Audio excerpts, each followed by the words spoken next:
AJ, what's happening, man? What's going on? Yo, what up, playa? Did you see that Sony? Did you see that Sony brought back Gex trilogy? Huh? What are your thoughts on that? Are you excited? Are you a big Gex fan? I mean, I'm getting it on Switch. So what does Sony have to do with this? Oh, Yeah, I Sony guess had nothing. Listen, Sony doesn't give a fuck about games, okay? I don't know where you've been. I was just about to say, I was like, I was surprised because I thought, Jim Ryan did everything he could to destroy the legacy of PlayStation, but Yeah. no, yeah, He's so trying. never He's mind. trying I hard. was gonna give him some kudos for because everything is still Jim Ryan's fault or whatever. For sure. But I was like, oh, they actually remember, their roots and why people like them to begin with, and turning a new leaf. But no, it's just the developer and the multi-platform. I should have known. Yep. Anyways, Yep. Gex is pretty cool. I like Gex. Not the greatest game ever, but fun and cool and stylish. Yeah. I mean, yeah, I think Gex was pretty good, pretty fun. I didn't really like the first one very much, the 2D side-scrolling one. It's the weakest one. It is, and like Dana Gould's just constant quips. Oh man, it's just so 90s to hear like the mascot platformer with the attitude and just has to quote movies constantly, and it's just like, oh dude, you're exhausting. That kind of stuff. Just I didn't like it back then. I don't like it now. The platforming wasn't bad. The level design was pretty cool actually in some ways. Like I love the graveyard. That is forever an awesome level, very memorable. We need more. Sure. I miss the PS Classics, man. Which is why you should all go watch the very first video I ever did on Without Parole. Oh god. Which was top 5 PS Classics that need to be revived in VR. Yeah. Was Ape Escape on there? Because otherwise it's a fail. No. Yep, fail. Hey, real quick shout out to Noctis with the €1. He's going to bed, so we have to give him a shout out now. And probably a good way to start the show. You ready to do this, man? Monsters of the Deep, let's go, baby. Jesus Christ. Let's bring it back.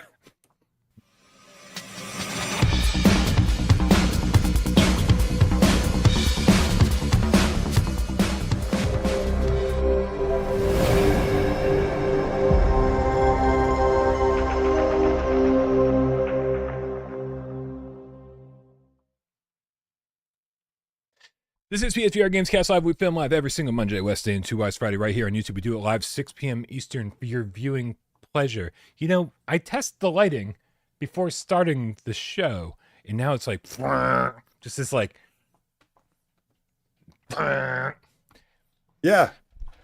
All right, I'm going to have to fix this. My name is Brian Pop, this channel right here without Your lighting looks as bad as mine usually does. No. Nothing's that bad. Oh, okay, from good. This channel right here without Parole, and this gentleman over here to my left, your right, is AJ from The Underground, PSVR Underground. AJ, what? Entertain these people while I go fix my light. I'll be right back. What is up, Brian? What is up, Gamecats? Happy Monday. And yes, we know Mondays usually suck. Yeah. Not much has changed there. But we are here, Brian, to ensure their Monday sucks. I'm here, I swear. Because sometimes it doesn't. Just a little bit less. Just a little bit less. It looks like, dude, are we doing a Halloween episode? Look at this place. You look like you're filming an episode of Ghost Adventures. Nice. Sure. Oh, can I turn night vision on? Does my camera have night vision? That would be fucking cool, AJ. My groundhog cam has night vision. You can borrow it. But then how would we watch the groundhogs?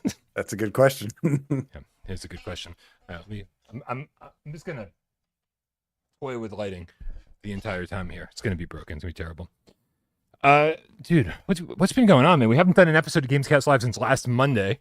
I took a few days away from the channel, got caught up on some sleep, built some bookshelves, rearranged the apartment a little bit, cleaned up a little bit, also didn't clean up a little bit. This place is still a mess. But it's nice to be back, man. It's nice to be back, hanging out with all the cats. Hopefully everyone's had a nice week, and hopefully everyone is doing well. What have you been up to, AJ? Dude, the channel's back in business, man. I've been live streaming like crazy. I promised when I got back from PAX that there were some people messaging me saying like, we missed live streams. And yeah, I mean, like, honestly, like I needed a little bit of a mental health break. This can be very torturous on the mind.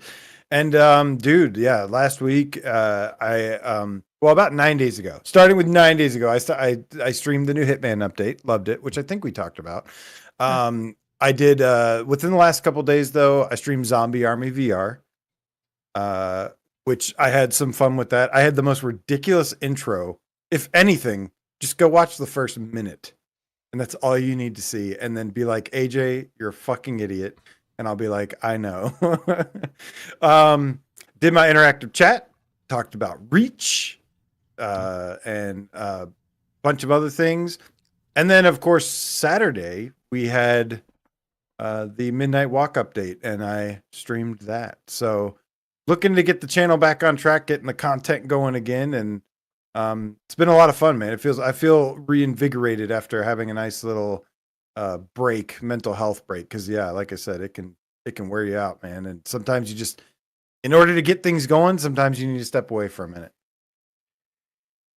Yeah. Now I've come back this week to just a ridiculous number of games to cover. I mean, just this week alone, we found out that Escaping Wonderland is coming out this week on top of on top of Badminton VR, on top of Presentiment of Death, on top of there's another one too, isn't there? God damn, I can't keep track of all of them. Redacted. I don't know. I don't think so, man. I think what am I forgetting? I thought there was another one coming out this week. Oh, this week? Oh, I don't know. This week, yeah. But yeah, and then I don't know if somebody didn't watch this week, though, huh, Brian?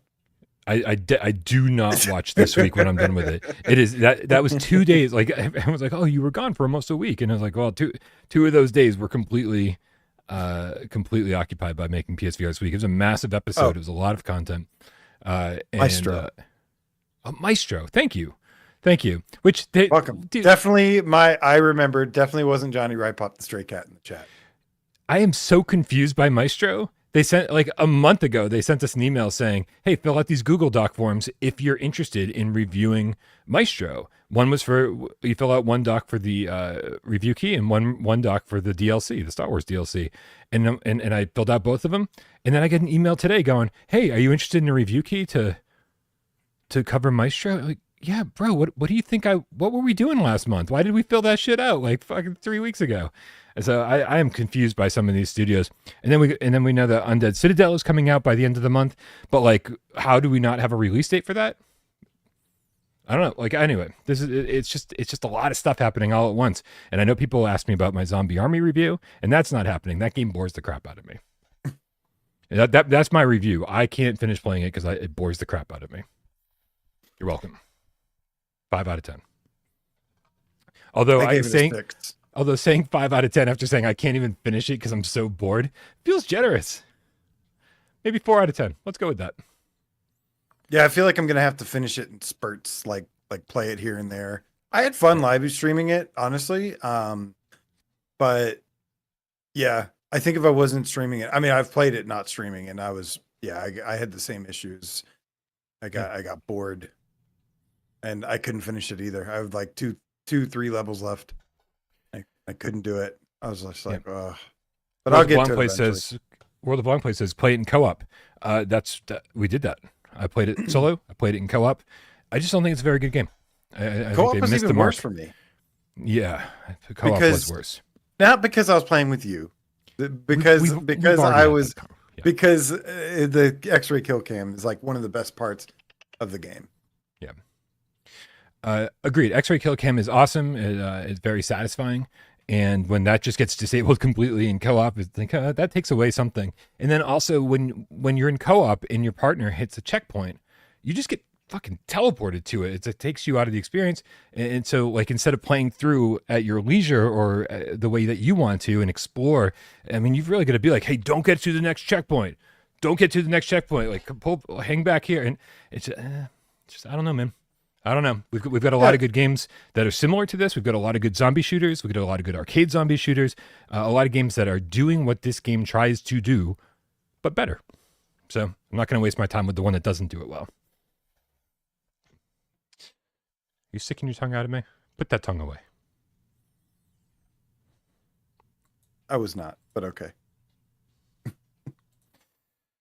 Hold on a second. Let me scroll up. We already said what's up to Noctis. Hopefully he's already in bed, sleeping tight, sweet dreaming. Scott, the PSVR Game Cat for Life with the level 1 memberships, has been playing the Midnight Walk, and wow, it's good. He must be on the Pro, because on the OG it stutters. The Midnight Walk patch got released. I really enjoyed the resolution bump. I think it looks really nice now.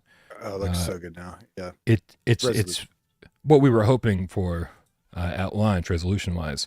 But on the OG PSVR, on the OG PlayStation 5, it stutters. The frame rate's pretty bad. And if you're sensitive to the frame rates like I am, you're going to find it even worse than people who are, not so sensitive. Because I'm not sensitive to that. And, I mean, I am a little bit, but I honestly didn't think it was like it's not the traditional, like, oh, the frame rate's like chugging, like when No Man's Sky got updated or something, and it's going at like 20 frames a second. To me, this came off more as like, there's some like visual artifacting when you're smooth turning. And I guess turning the smooth turn up to 2x speed helped alleviate that for me personally. But as I got later in the game, there were a couple moments, like especially firing the hand cannon, if you can even do that properly, where like when I fired the hand cannon, it like literally hitched, like in mid explosion of the cannon. And so that was the worst of it I've seen. But honestly, besides the very, very beginning, like the frame, it's not the traditional like frame rate issue. I just think it's a little muddy when you turn a bunch. But I'd almost count that more as like a reprojection thing than a frame rate thing.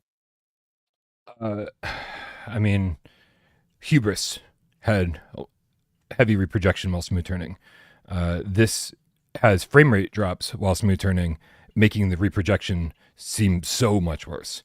Right, so it is a combination of the two things. But yeah, it definitely stutters. Fortunately, on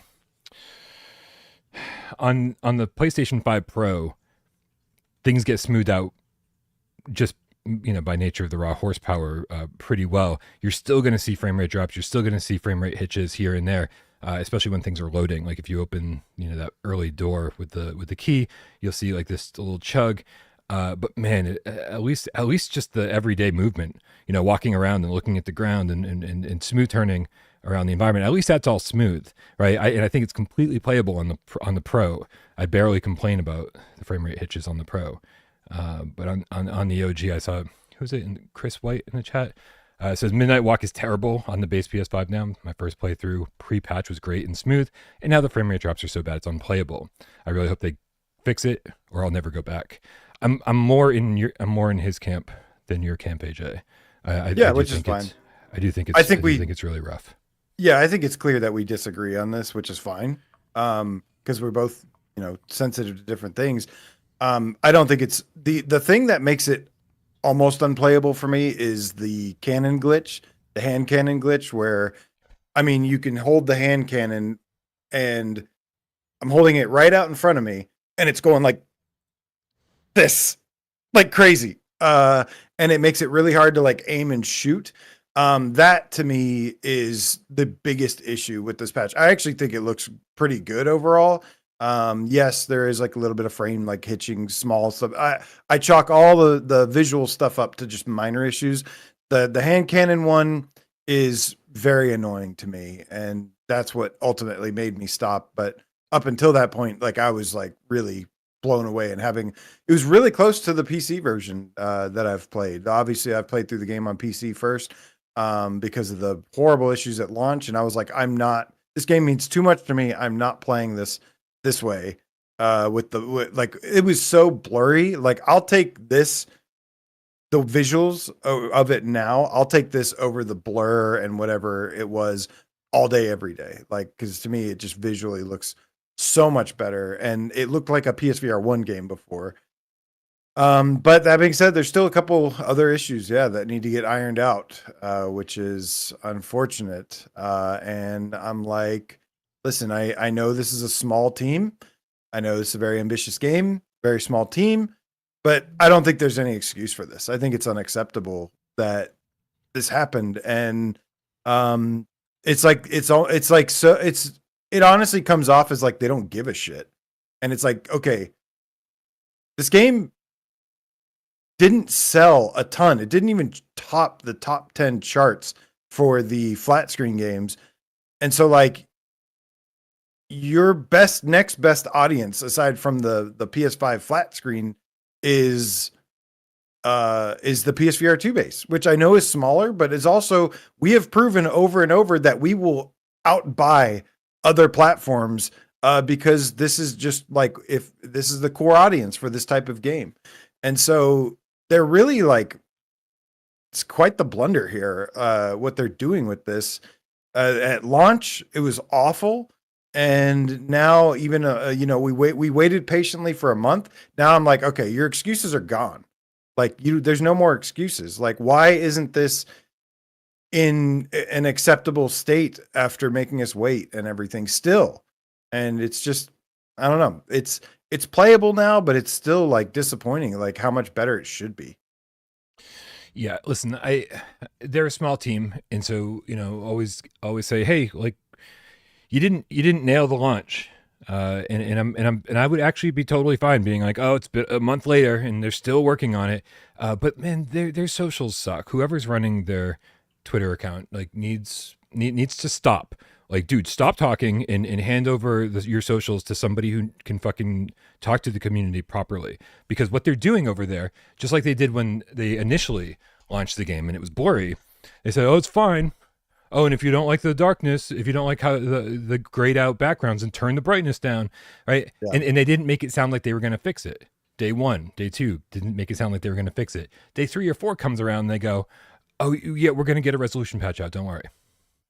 And it's like, well, why didn't you start with that? Right? They came across as so callous to begin with. And then here we are, this patch comes out, they get the response, and initially they're saying, oh, okay, well, sorry, we're going to move on to our next game. We did everything we could do. We're a small team. We can only do so much.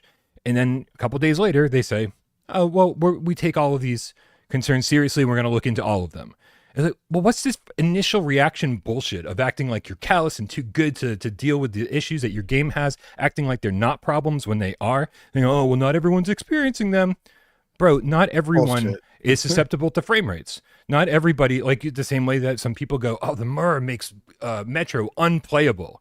And I was like, oh yeah, I noticed mirror in Metro, but it wasn't unplayable. The same way that resolution affects people, the same way that frame rates, it all affects people different ways. So don't be like, it's not a problem for some people. It's just some people just aren't susceptible to it.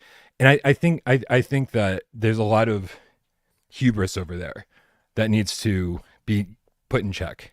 Because this is such a great game. They're very talented, but like they don't know how to interact with the community. And that, like, it's just not.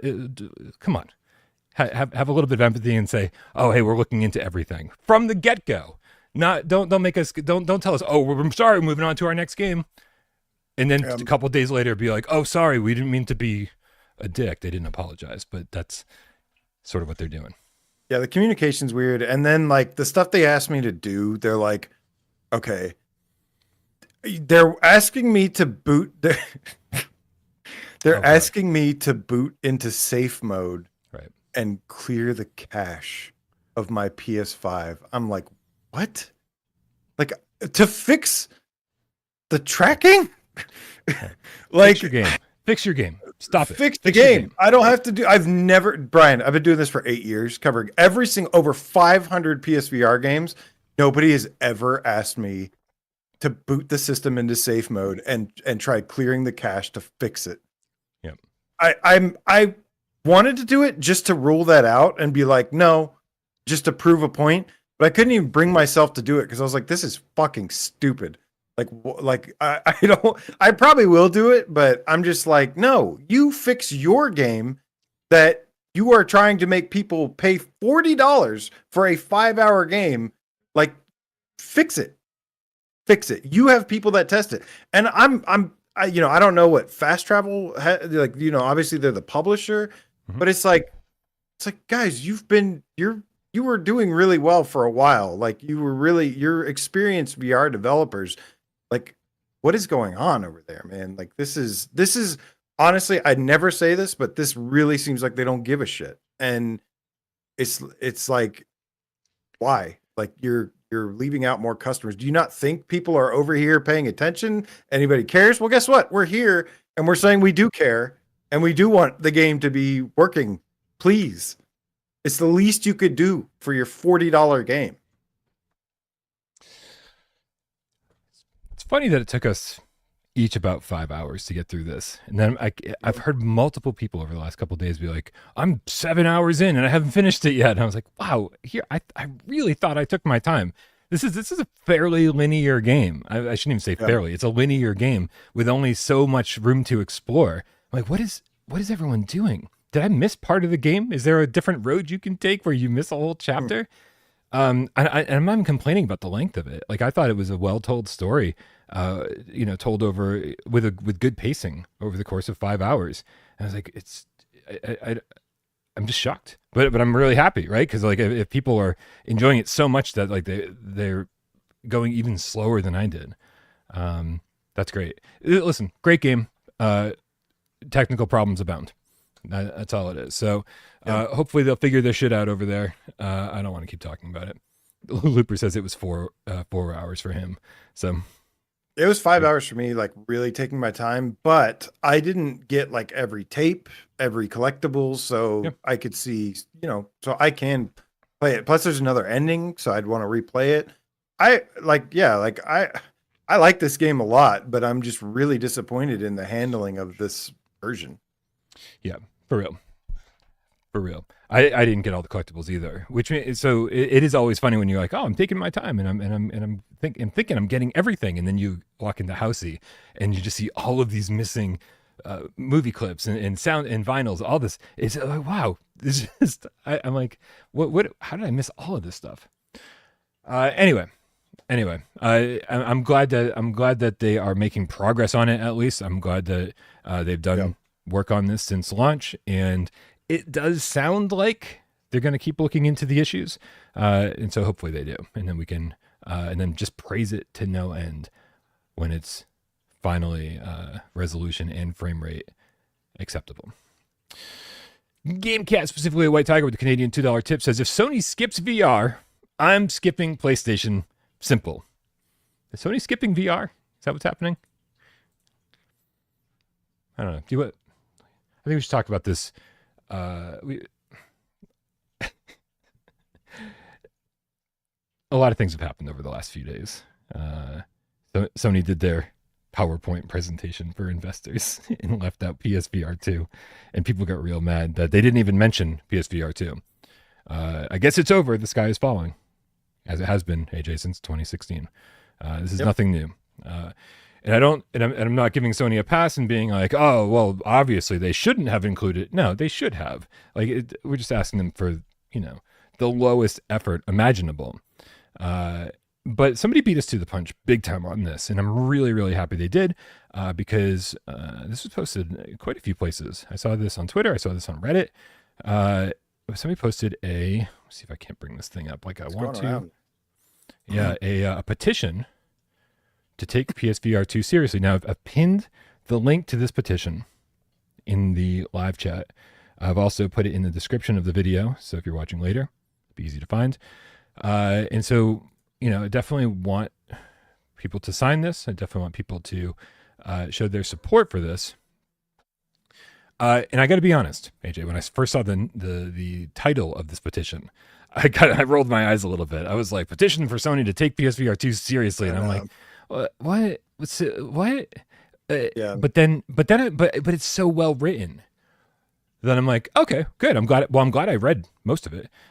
So let's take a look at this thing and go through it and see the points that we agree with, which I'm assuming will be most of it, and see if we have any thoughts to add to it. Because I've already signed it too. Oh, good. I haven't signed it yet. I will. I'm not against it. Listen, Well, today, it's off today's to a my good first. start. It already has 730 signatures. Ooh, I got 742 over here. It blew up at first, and then it's kind of slowed down a little bit. So yeah, I mean, we definitely need to get more people on there. So please, please, please sign. Like, if a couple hundred people are like, "Oh, we hate you, Sony," like they're gonna be like, "Okay, we don't care." But we win this petition battle by having lots and lots and lots of signatures. But off to a pretty good start so far. Is this not signed by anybody? Like I was looking for the author's name. But I don't see the author's name here. I think I saw their username on Reddit somewhere. David Johnson. Thank you very much. That's what I keep you around for. All right. Let's read through this. The issue. Dear PlayStation team, we, the proud owners of PSVR2, are writing to express our awe and enthusiasm for this groundbreaking hardware. For many of us, the PSVR2 is the PlayStation 5. I like that. While the PS5 feels like an enhanced PS4, the PSVR2 is a revolutionary leap, akin to the jump from Super Nintendo to the original PlayStation. It's dramatic, exciting, and deeply immersive. Sorry, I was going to make a joke about how AI wrote this. It sounds very AI. But I'm sure that somebody put in a lot of work, and so I don't want to like poke fun at them because they're doing something important here. The PSVR2 represents the future of gaming, but it's being underutilized and overlooked, even by its creators. We believe in its potential and urge Sony to give it the support it deserves. Here are our requests. Number one, make the price reflect its potential. The recent PlayStation Days of Play discount showed significant demand for the PSVR2 when priced competitively. This hardware is exceptional. It just needs to be accessible. Set a permanent price of $349 to drive adoption, or aim for $299 to make it a must-have for gamers. Sony has taken short-term losses before, he references the PlayStation 3, to secure long-term success. This is that moment. All right, let's start with this, AJ. Price is obviously important for anything that you're trying to sell, especially when you try to sell it to the masses. Do you think $349 or $299 is the right price, or even a fair price to ask Sony? Well, yeah, I mean, the thing about the price is that already just got a price drop, so I'm not really worried about this one, to be honest. Like, I think having it at is it at three? No, it's at 400 regular, right? Yes. Now, yes. Yeah. So they already knocked off $150, and then they do these promotions. I think the promotions are good. Drop it down to 350, which it is right now, I think, and then or like have a sale for like 300 or whatever. The price issue, I think has been improved. It's no longer $550. So I think they've somewhat already fixed this a little bit. I mean, and so I think as just continue having the promotions for $345, continue having the promotions, sometimes maybe drop it down to $299 and you're good. Dirk Schnuff in the chat is saying Sony should think about revamping regarding the comfort issue on PSVR 2.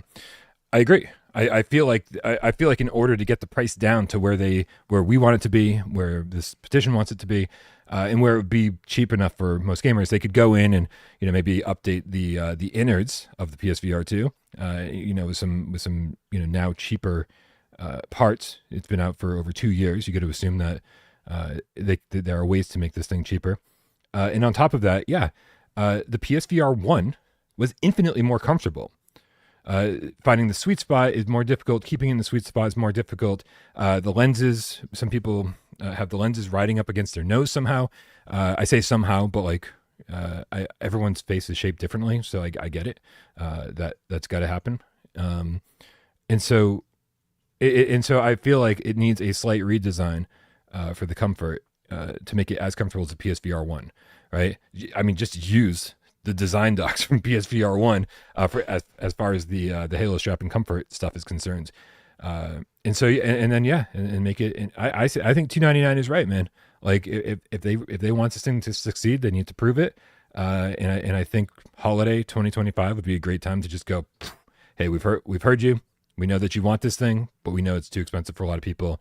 $300 is a magical price point. Let's make it happen. Ain't happening permanently. Maybe if you're lucky, a Black Friday sale or something, or a holiday sale. I'm down for that. That's about it. They just reduced the price, so It's like Yeah. It's No, like, listen, I'm down. Give us a holiday sale, keep the price at whatever the current price is, what, 400, and discount it deeply during the holidays, right? It is these temporary sales, AJ, that make it seem like it, oh, I got to get it now, right? When they just permanently cut the price, everyone's like, oh, I can pick it up next year. It'll be either this price or cheaper. But it was the back to school sale, and I think Days of Play last year where they temporarily cut the price, and it was big drop, and we saw a surge in subscribers. We saw a surge in new people picking up the PSVR2 headset, and so yeah, making it this temporary thing over the holidays, that works for me. I'm not against that at all. Yeah. Let's move as far as the one. comfort thing goes, that's obviously not something that was mentioned here, but yeah, I do think the PSVR1 is still the most comfortable headset of all the headsets I've tried. Oh, by far. Yeah, by far. So it is kind of shocking that they altered that a little bit. Number 2 is unlock the app ecosystem. Platformers like Apple Vision Pro offer native VR apps for YouTube, Disney Plus, and media players. Despite its incredible potential, the PSVR2 lacks these apps, and even though it's capable of delivering similar immersive experiences, developers cite difficult porting processes and minimal support from Sony as barriers. To fix this, collaborate directly with app developers to bring popular apps like YouTube VR and Disney Plus VR to PSVR2, simplify development with better tools, incentives, and technical support, enable immersive experiences like virtual cinemas, 3D streaming, and media playback. There's a lot of stuff going on here, man. This number 2 covers a lot of ground, from apps to even dealing with Sony. I'm assuming that the technical support they're talking about, the better tools, and is this touching on Sony QA and the certification process? Is that what this is touching on? Because it feels like it. It just feels like they're covering a lot of ground in this one specifically. Well, yeah, I mean, this is one that I strongly agree with. It should do more than just play games. That's the primary thing I use. That's the thing I care about the most. Yes. But that doesn't mean it shouldn't have like some additional features, some cool, novelty items, or some things that maybe somebody would use, more than gaming. But for me, yes, the gaming is most important, but I've said for years that, like, why aren't we able to go to like sporting events? Like, why can't I pay what's the pay-per-view kind of thing where it's like, yeah, put me in a concert or a sporting event that I can't go to. And yeah, just have a VR camera somewhere in the crowd. Let me see that. I also agree with the apps. It's like, I want to be able to, it'd be cool. We've seen some social movie watching stuff. Like, what the hell's that one that said it was going to come to us and never did for like ever? They released their own headset. Big screen. Big screen. Something like big screen, and to be honest with you, I tried big screen and like, I couldn't even get through an entire movie with it. But I think if I was there with friends, I'd probably, it would be a cool, fun social app. Just watching the movie by myself, I was like, no, this doesn't do anything for me. But right. Absolutely. But it's the whole point of it is like social, and you can monetize this stuff. You can have 2 people pay, to rent a movie. It unlocks this access to it, and you can both enter the movie together and have a room code and all this stuff. There's a way to facilitate that and monetize it. And, yeah, I think this is just something that it just should have. Yeah, agreed. I see Tatum in the chat talking about how concerts, attending live concerts in VR would be great. Dude, I wanted to go to MCR this year, and it was going to cost me like $700 to go. And I'm like, well, that's not going to happen. And so but I would pay easily $20-$30 to be able to attend that concert in VR, right? Like, suddenly that sounds like a value because I want to see them, and I can't. So that to me would be great. Definitely hanging out with, we hang out so frequently in voice chat and just shoot the shit. And some of us are playing games and some of us are working or whatever. If we move that right into a movie theater, if we can move that right, if we go, hey, we want to hang out and shoot the shit with each other, let's watch a movie together in VR. We would be doing that at least once weekly. I want to add something to this because I kind of scrolled through and checked out the rest of the petition. And because number 2, who does number 2 work for? Because number 2 covers so much ground, I want to add this because they did kind of talk about technical support and the incentives from Sony. Listen, it doesn't really fit here, but I'm gonna inject it anyway. They need to fix their reprojection system. Okay, because I'm so tired of having to tell developers, oh, listen, we need 90 frames native because otherwise we get frame rate stutters and we get reprojection stutters and this and that and blah, blah, blah, whatever. And a lot of games, will sacrifice resolution in order to make that happen. And so I don't want to compromise anymore, man. We had reprojection as far back as VR goes. That's the way to make these things work properly. Quest 1, 2, 3. I've never played a Quest 1, 2, 3 game or a PSVR 1 game and said, oh man, the reprojection is bad. I didn't even know the word reprojection until PSVR 2 came along because we needed to learn the word to describe what the hell we were seeing that was ruining the visual immersion that we were experiencing. So they need to fix that, man. They need to fix that. And I think that'll take care of so many problems. We will not need developers to shoot for this magical 90 frames native frame rate anymore. We can just 60 reproject and 120 will be fine. And I think that makes hybrid gaming or creating hybrid so much easier when you don't have to worry about, creating this whole separate SKU for PSVR2 to make that work well. So I just wanted to kind of shoehorn that into this section. Scott, the PSVR Game Cut for Life says Sunday afternoon 3D theater meetups in VR. Please, please, please. Yeah, imagine we could imagine the community events, and if all of us had to pay a small fee, like it'd be generating money. But dude, yeah, like again, not to bring it back to sporting or whatever, but it's like I would probably pay like $100 to be at like a World Cup event or something.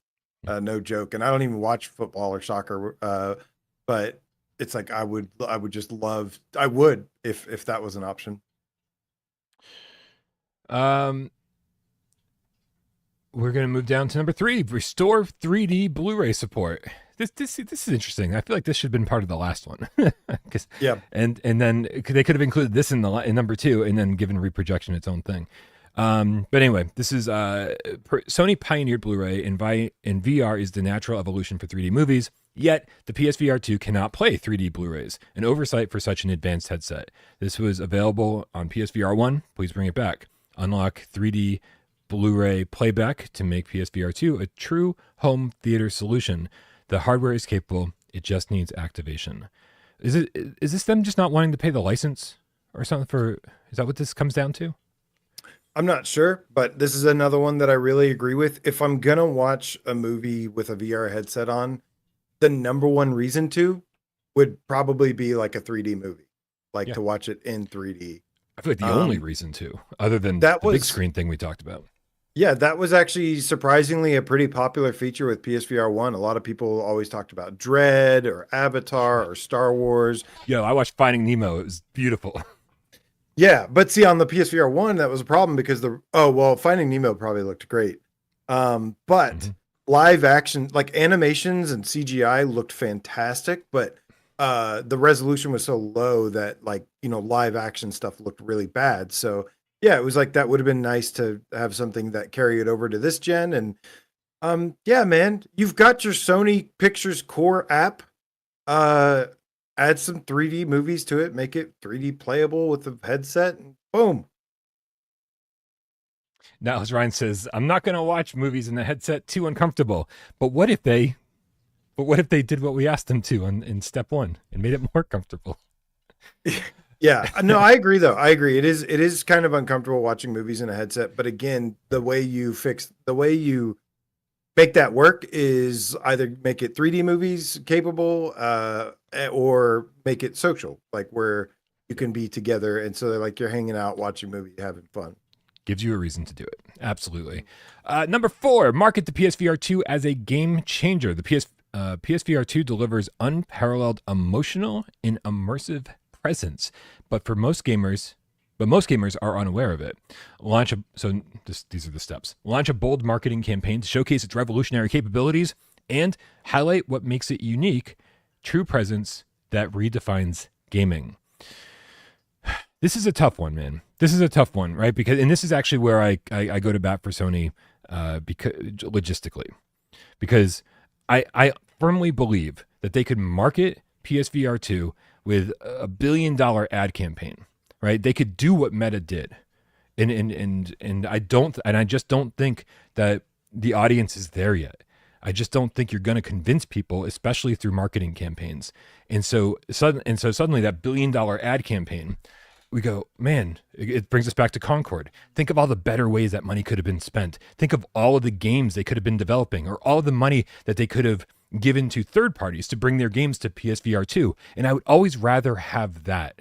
I'd always rather have that. Remember that PlayStation, Sony is not, they don't have the infinite amount of money that Meta does, right? They can't just buy up studios left and right, carefree, and or Microsoft, say, make this, do that, whatever, right? Microsoft, Sony is, Sony's got much more limited funds comparatively.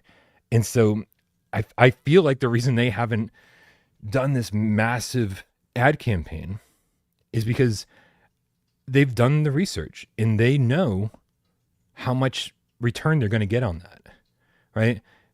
I'm not saying they shouldn't advertise. I'm saying, I kind of think that they're doing it right now.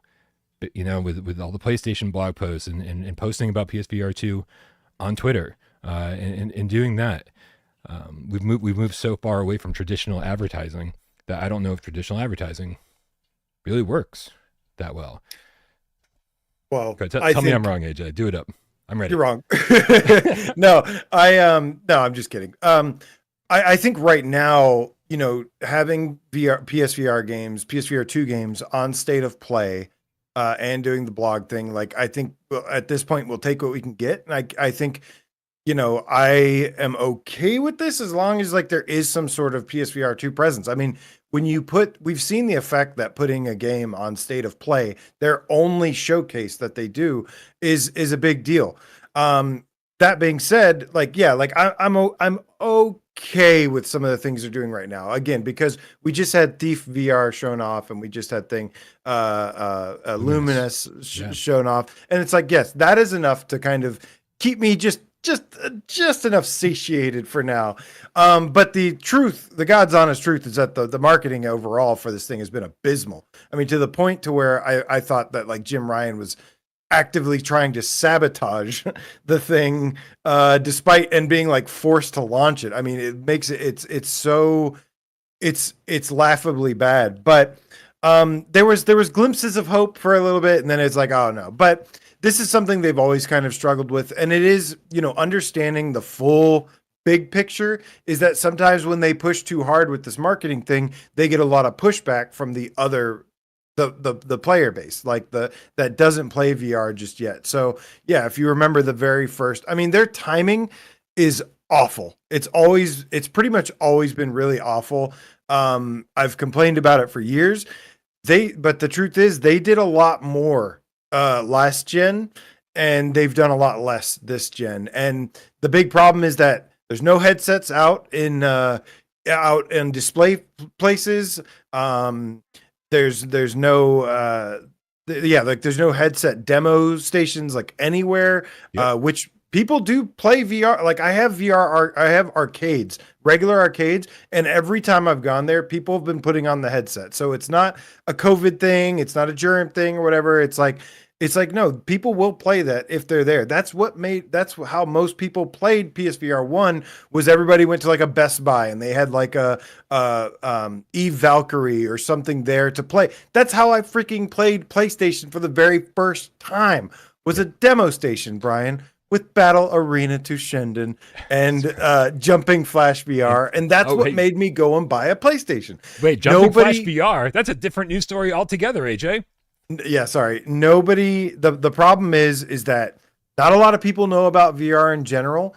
And even more so, don't even know that PSVR 2 exists. If anything, they hardly know what a Meta Quest is at best. That's that's where we are right now. So yeah. Marketing would help. Listen, I agree with demo stations big time, right? Because the number of people who said, oh my God, the second they try VR for the first time, they go, wait, where can I get one of these? Right? Immediately, their eyes are opened, and they realize this is amazing. I want one of these. And so I agree with demo stations. Downside, of course, being that, like, man, people go to stores still. Is that still a thing? Like, I mean, I just buy mostly everything online now. And it's the last time I went in a store, I just walked out disappointed. I was like, well, that was a waste of my time, because they just don't have the stock that online retailers have. So, you know, so where are people? Where are they that you can get these demo stations in? I just think, again, more logistical problems that you have to figure out if you're Sony and you want to do this stuff. But yes, I agree. It would at least help. And that's where I prefer to see them spend their money. If they, instead of $1 billion on a PSVR2 ad campaign, spend $1 billion getting people in the headset, however you have to do it. I mean, how about a banner at Best Buy that just says, this is a PSVR2 headset. It exists. Yeah. What they're doing now is does not work. They're literally getting by this gen from all of the goodwill built up from last gen. This new regime has not proven jack shit to anybody yet. And so yeah, so PSVR doesn't have that, like, that goodwill built up that like a flat screen does or whatever. But yeah, man, put a fucking banner somewhere that says, hey, PSVR 2 is now $350 or $499, and people will be like, what is this? Yeah, I think demo stations at Best Buys or whatever, and or, you know, GameStops, wherever they have demo stations, usually GameStop and Best Buy is like the main, or electronic stores, have a demo station, have some banners, something. But what they're doing now is not working. I'm going to sidetrack this conversation just for a second, because I saw Pixel Robot's comment in the chat, and I hope I'm not misrepresenting what you're saying, Pixel Robot. He says, why did Sony even make it? And AJ, maybe, I think you'll probably remember this with me when we were in PSVR 1 era, when we were waiting for Sony to announce PSVR 2, you know, and we were talking about our hopes and dreams and predictions for it. I just clearly remember saying, just get us up to PC VR standards. Give us controllers with analog sticks on them. Give us a headset with slightly better resolution, and get rid of light tracking. Like, just get us up to like normal PC VR standards. And I feel like I remember being like, you know, I don't even care if they're making games for it. Just release a headset, and so that I can keep playing VR games where I want to play VR games, which is PlayStation, on a PlayStation console. Plug and play, nice and easy. And I feel like that's what they did. That they weren't listening to me. I just right, they don't listen to me at all. But coincidentally, I think that's what they did. They want to stay in the VR game and provide people who want to play VR with a headset in a great place to play. And I mean, even with some very cool features, you don't have adaptive triggers anywhere else, or headset rumble anywhere else, right? So very frequently we get the best versions of these games. So they're managing to stay in the race, the VR space, at least, if it's not a race, they're staying in the VR space, and they don't get the credit they deserve for quietly giving money to the developers of Song in the Smoke, or giving money to Capcom for the Resident Evil games. These games wouldn't exist on PlayStation VR 1 or 2 without Sony funding this stuff. Right? They're not out there patting themselves on the back and saying, "Hey, look, everybody, look at what we did."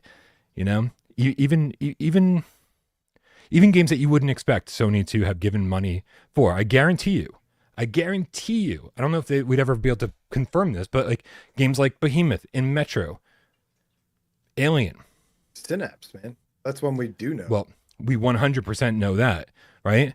And so, but these games like just aren't going to sell well enough on PSVR 2 or even on Quest. That's why Meta does the exact same thing that Sony's doing. In order to make it worth these teams make it worth their time and money, they're not going to sell the number of copies they need to get their money back, all the years and years of development. So that's why Sony subsidizes these things and gives money to these teams. That's where a lot of the money in VR comes from, Sony and Meta. So, you know, what would I rather have? You know, like if they're saying, hey, this is our budget for VR, and they're constantly giving money to third parties to bring their games over to VR, or PSVR 2 specifically, would I rather have that, or massive marketing campaign, or headsets in every stores to play them, I'm always going to root for the games. I'm always going to say, give your money to developers and have them bring their games to PSVR2. There's a limited amount of money. How are you going to spend it? I hate to say this, but rather than some of their first party or some of their stuff they invested in, some of the games they invested in, I would have said put it all into the marketing, because if nobody invests in the headset, then nobody's going to buy the games. Nobody buy the games. There's not going to be more of them. I think they spent their money a little wrong. Sure, some of them were right, some of them were fine, but Sure. As much as I love Crossfire Sierra Squad and Synapse, it's like those, like, probably a marketing campaign probably would have been more useful for selling headsets, which is like what they should have focused on first.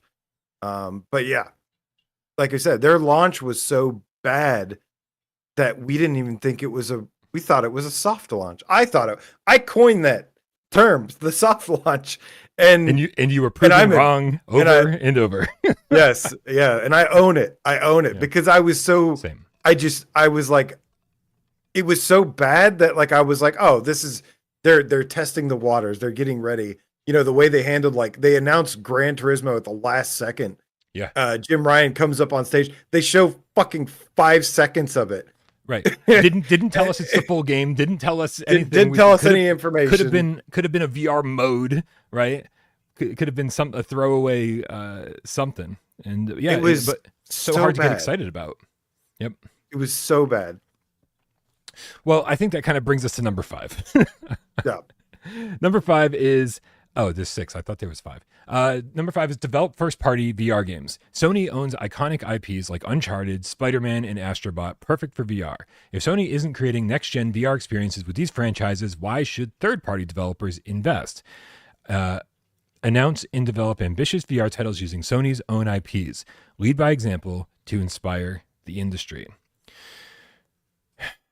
Yeah, I mean, this is a big one that everybody asked for. This is what, one of the things that people that don't have VR, this is what's preventing them from buying it, is no first party stuff. I mean, you have Horizon, but that's a 7 out of 10 at best. And most people aren't really interested in it. And yeah, I mean, Gran Turismo 7, that's a big deal. That's a system seller right there. And then the rest is like Capcom has been really forcing things. They had an opportunity here with Astrobot. They didn't do it.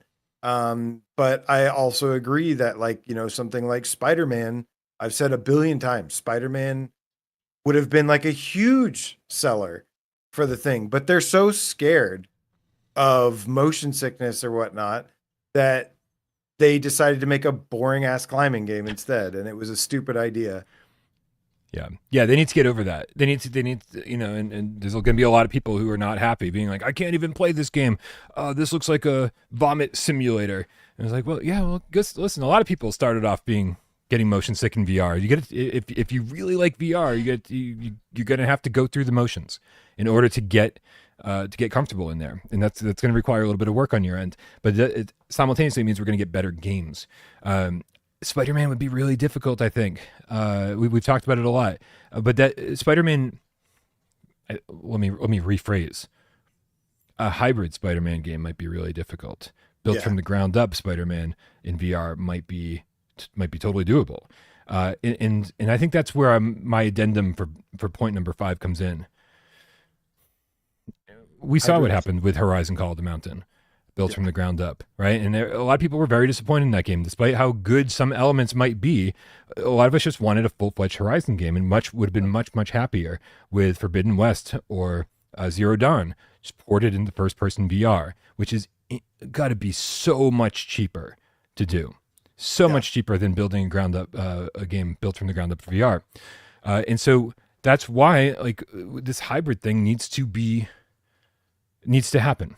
More games need to be given the hybrid treatment. And it doesn't have to even be, in my opinion at least, new PlayStation 5 games launching with the VR mode. Let's go back, man. Let's go back to the PlayStation 3 era. Let's get Uncharted 1, 2, and 3 into VR. First person. Let's go back to the PS3 era and get The Last of Us into VR. right? Let's go back to the PS3 era and get Infamous into VR. Let's get Killzone into VR. Let's get Resistance into VR. These first-party games have already been developed. They're already not like 90% of the way there, right? Like it's going to require some work, but we don't. I don't think most of the VR community is clamoring for, why aren't you building new games built from the ground up for VR? Gran Turismo 7 was such an example of how hybrid gaming can be done so well that it's insane that Sony would even consider making something like Call of the Mountain. So that's where I'm at with this, for number 5 at least. I'm with you. I think that the hybrid is the answer. It seems like the most cost effective, and a big problem with today is exactly like what happened with Call of the Mountain. Is you develop something specializing with VR features, and you forget to make a fun game there. The hybrid method is the safest, because there's a good game, and you're just adding an immersive way to interact with that game, and that's it. That's end of story. That's all you have to do. Does it work for every single last little game? No. Some games I think you could get away with it, but it has to be a fun experience. And Call of the Mountain worked for some people, obviously, but I think, especially the majority, the hardcore VR people like myself, it did not. I would have much rather have had something with that was more in line with like what you said with Horizon Zero Dawn or Forbidden West. Tatum says that's the problem. I think the sales don't translate to development costs for giant IPs like Spider-Man. Even Batman sold about 1 million copies on Quest. That's probably a small profit. This is something that came up recently when talking about the PSVR1 games that still haven't made it over to PSVR2, which again should be another bullet point here on this. The simple things Sony can do to prove that they care about VR. It would be to bring over all the exclusive PSVR1 games they developed or funded, but I don't think most of those games made a profit. Probably none of those games made a profit. Yeah. Right. These again are marketing tools. These are things that you show people and go and get them excited about VR and give them a reason to buy the headset. Give them a reason to buy the headset over something like Quest 3. And so, it's kind of crazy to me that they're not reusing marketing tools. Yeah, they're going to take a loss on those games. There's no way those games will ever recoup the development costs.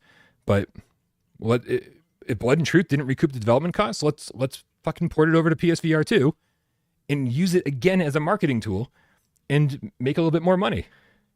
It's looking things, at AJ. We're not asking for a lot here. Yeah, one thing, like you said, that this is missing is it showed how important the backwards compatibility actually was. Yeah. In terms of that was obviously a big deal breaker for a lot of people. I still find it a little strange the way people it was acted with it, but because they wouldn't buy a PSVR 1, but the deal breaker for PSVR 2 was that you couldn't play PSVR 1 games. And I'm like, okay, I get it. Maybe a little bit. There's some of the friction with the hardware. Sure. But you were, I don't know. I would have been fine with it again if Sony had made their best possible effort to get all of those PSVR 1 games over to PSVR 2. They're like, hey, listen, we went from light tracking to inside out tracking, and that's hard, right? We've got these new controllers with new button layouts and analog sticks and having backwards compatibility, blah, blah, blah. Whatever logic they want to throw at it, fine.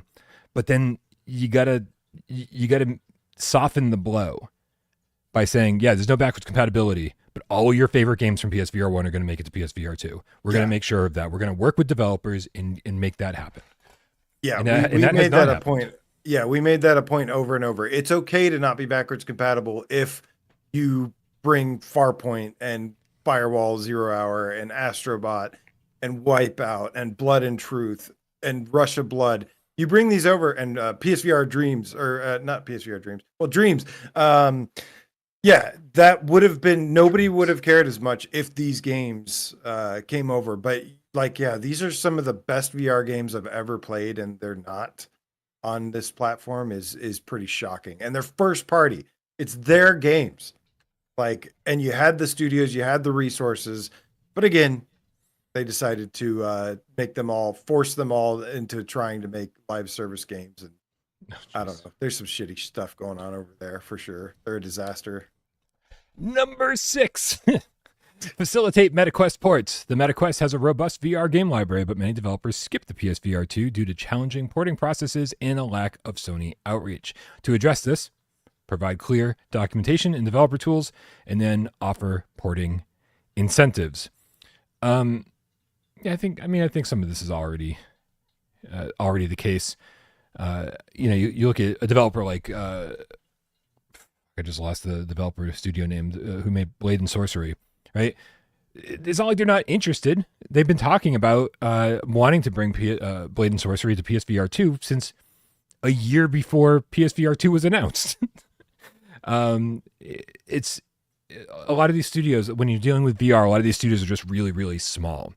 And so even if Sony stepped in and said, hey, here's some money, and hey, here's how to work with these tools, it would still be like, yeah, we just don't have the manpower. We're so focused on updating our Quest version or launching it on Steam. It's time. And honestly, I think a lot of these studios, and don't forget, of course, that there's some Meta exclusives out there that like made by studios that Meta swooped in and bought, right? So that might just not happen.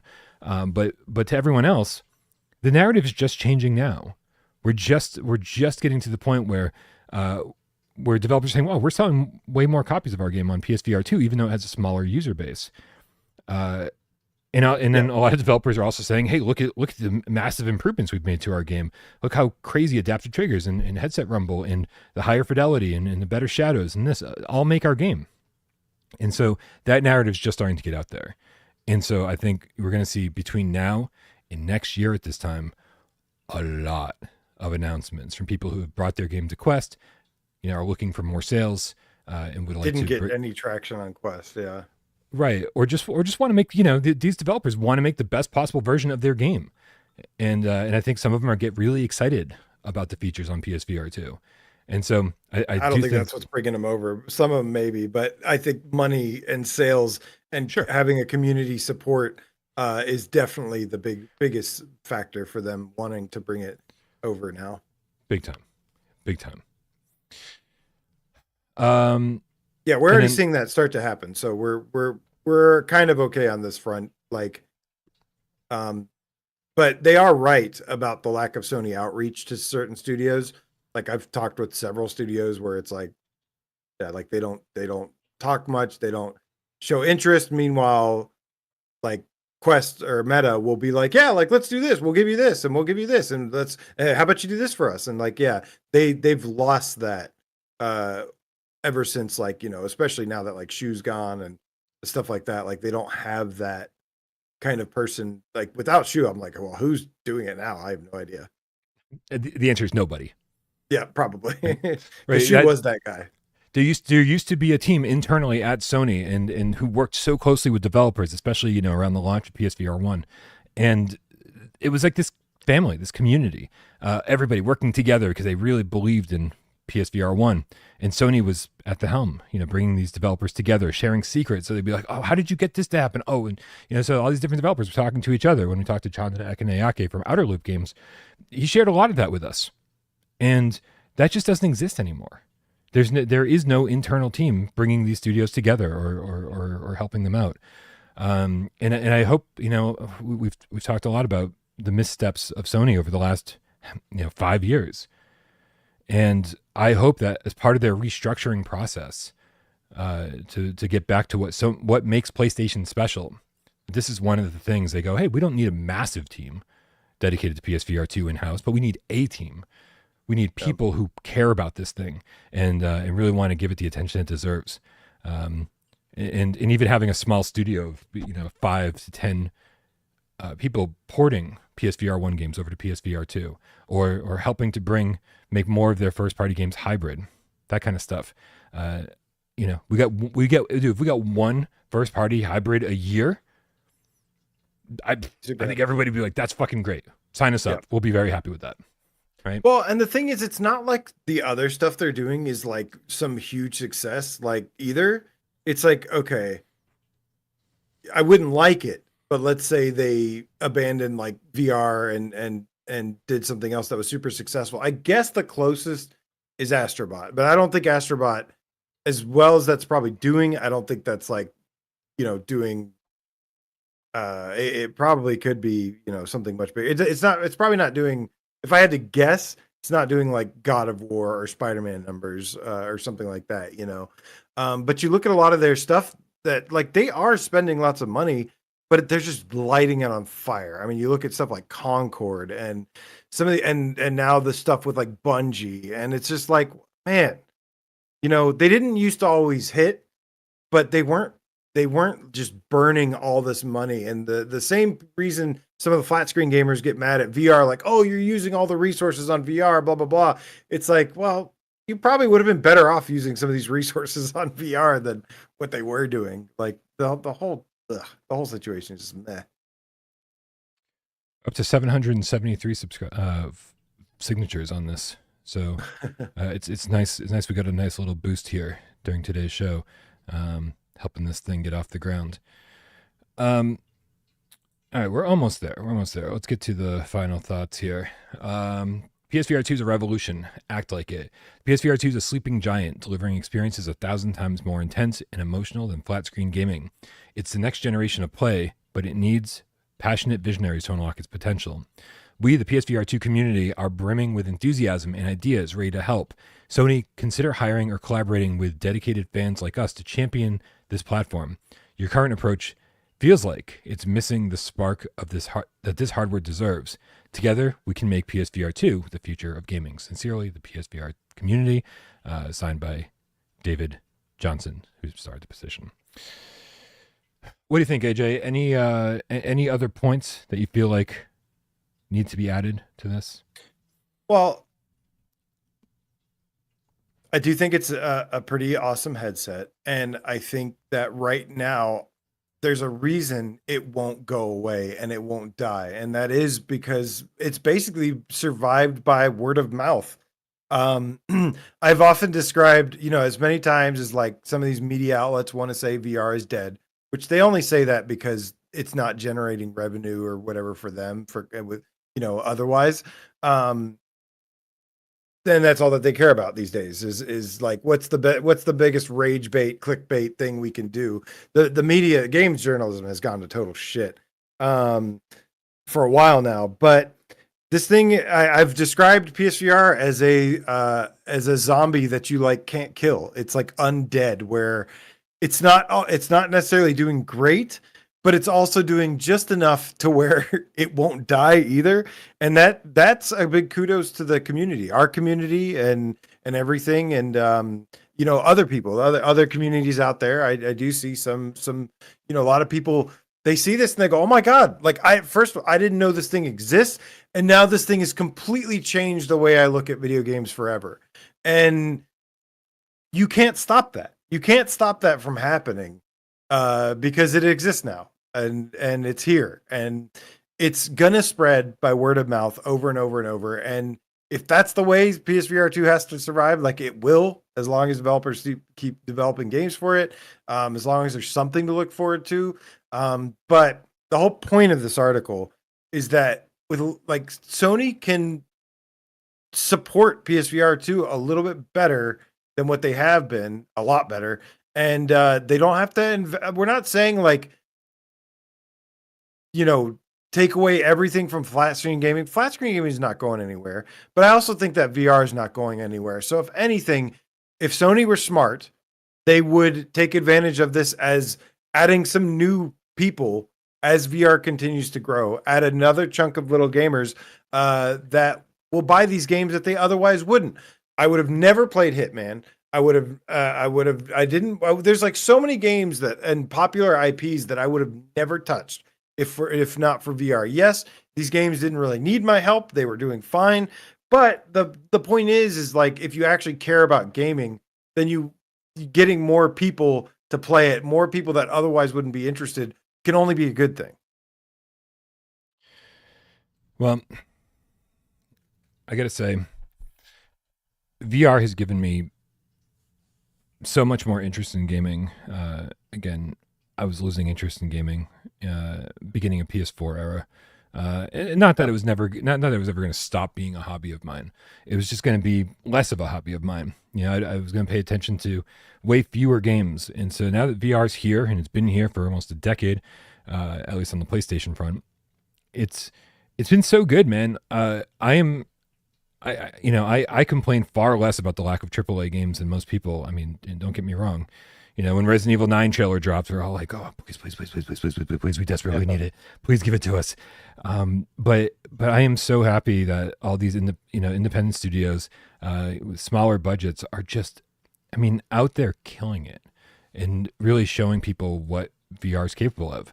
You know, I mean, if you haven't played Arcanage, and you're looking to see like how good can traversal feel in VR, right? How good can combat feel in VR? I mean, I think Arcanage is the best example of that.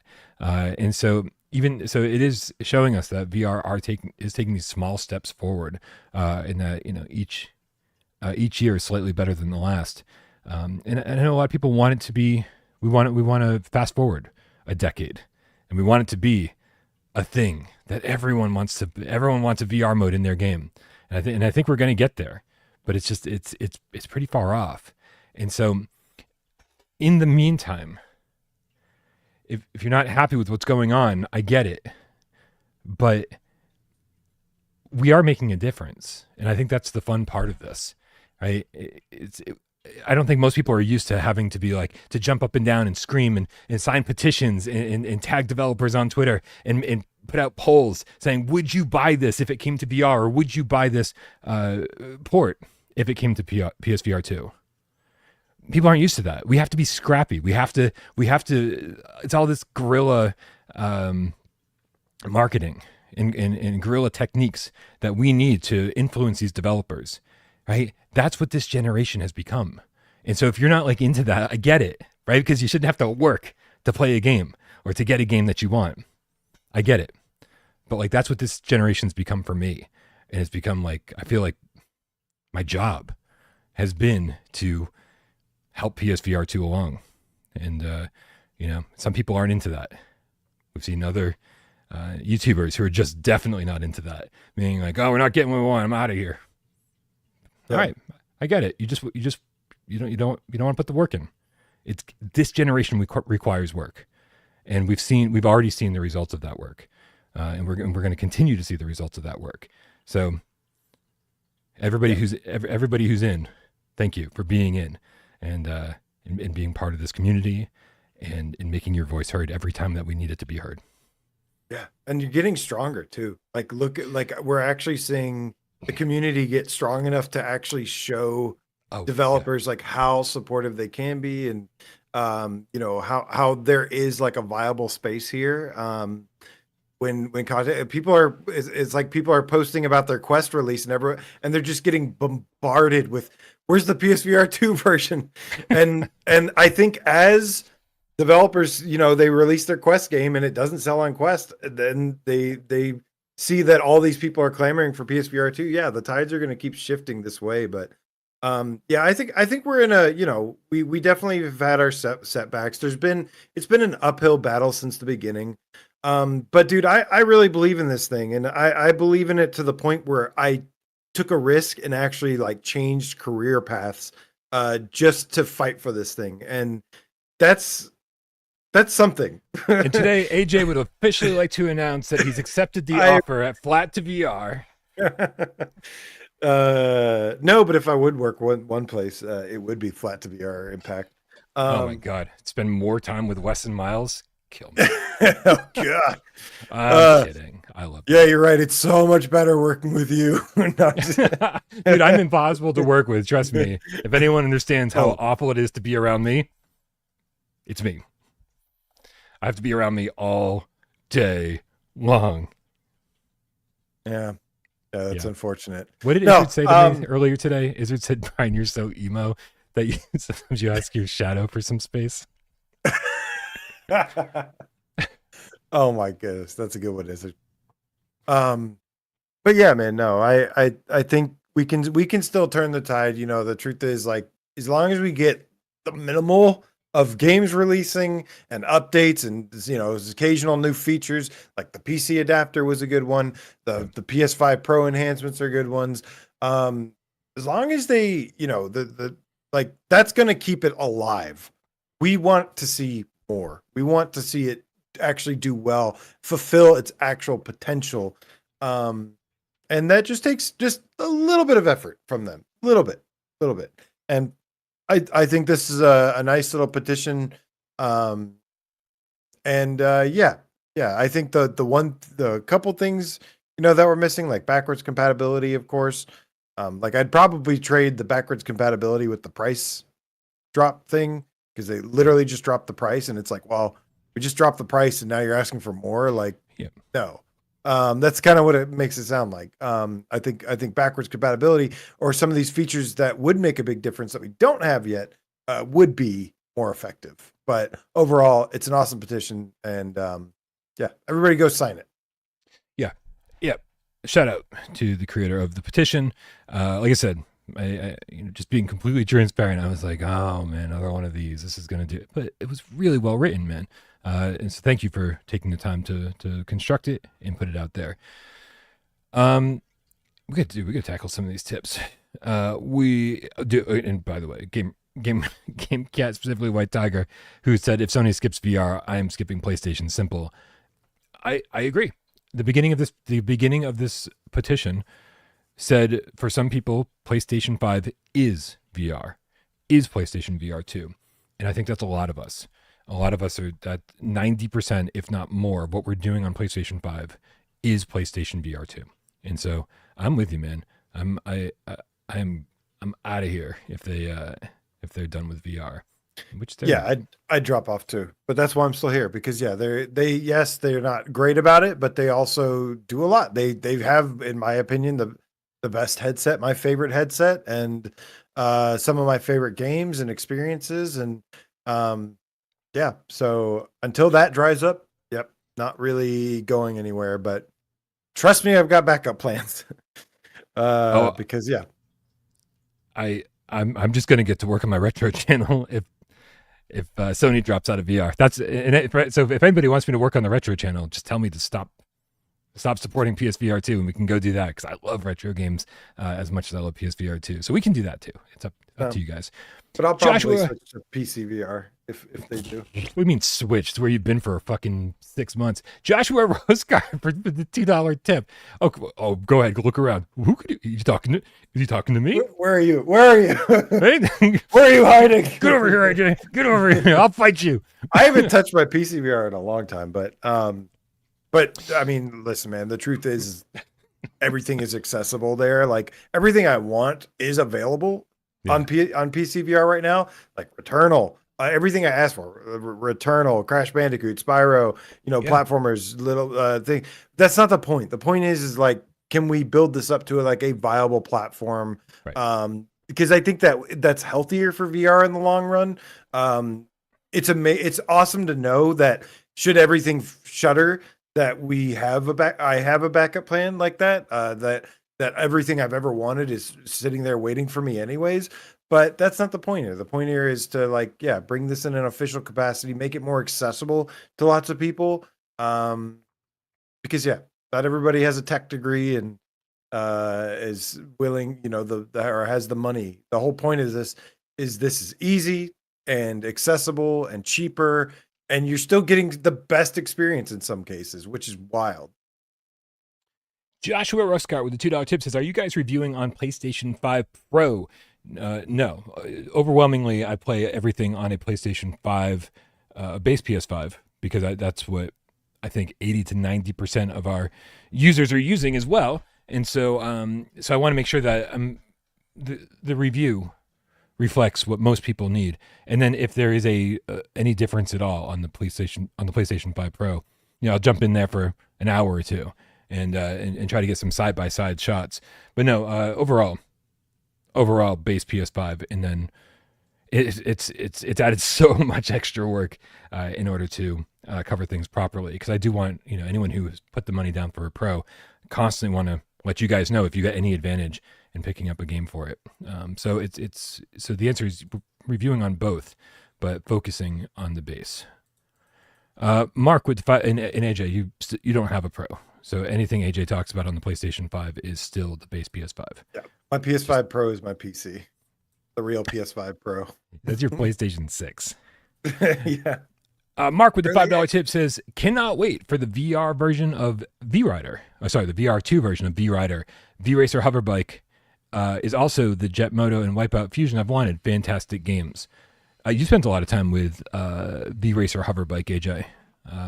So I think you're probably on the same page as Mark. Fuck yeah, it's so good. It's so much fun. I hope we get it. And yeah, man. We've obviously, again, by word of mouth, we've obviously caught their attention. So great job to everybody. And it's very much Wipeout on hover bikes, which I think would be a great fit for this platform.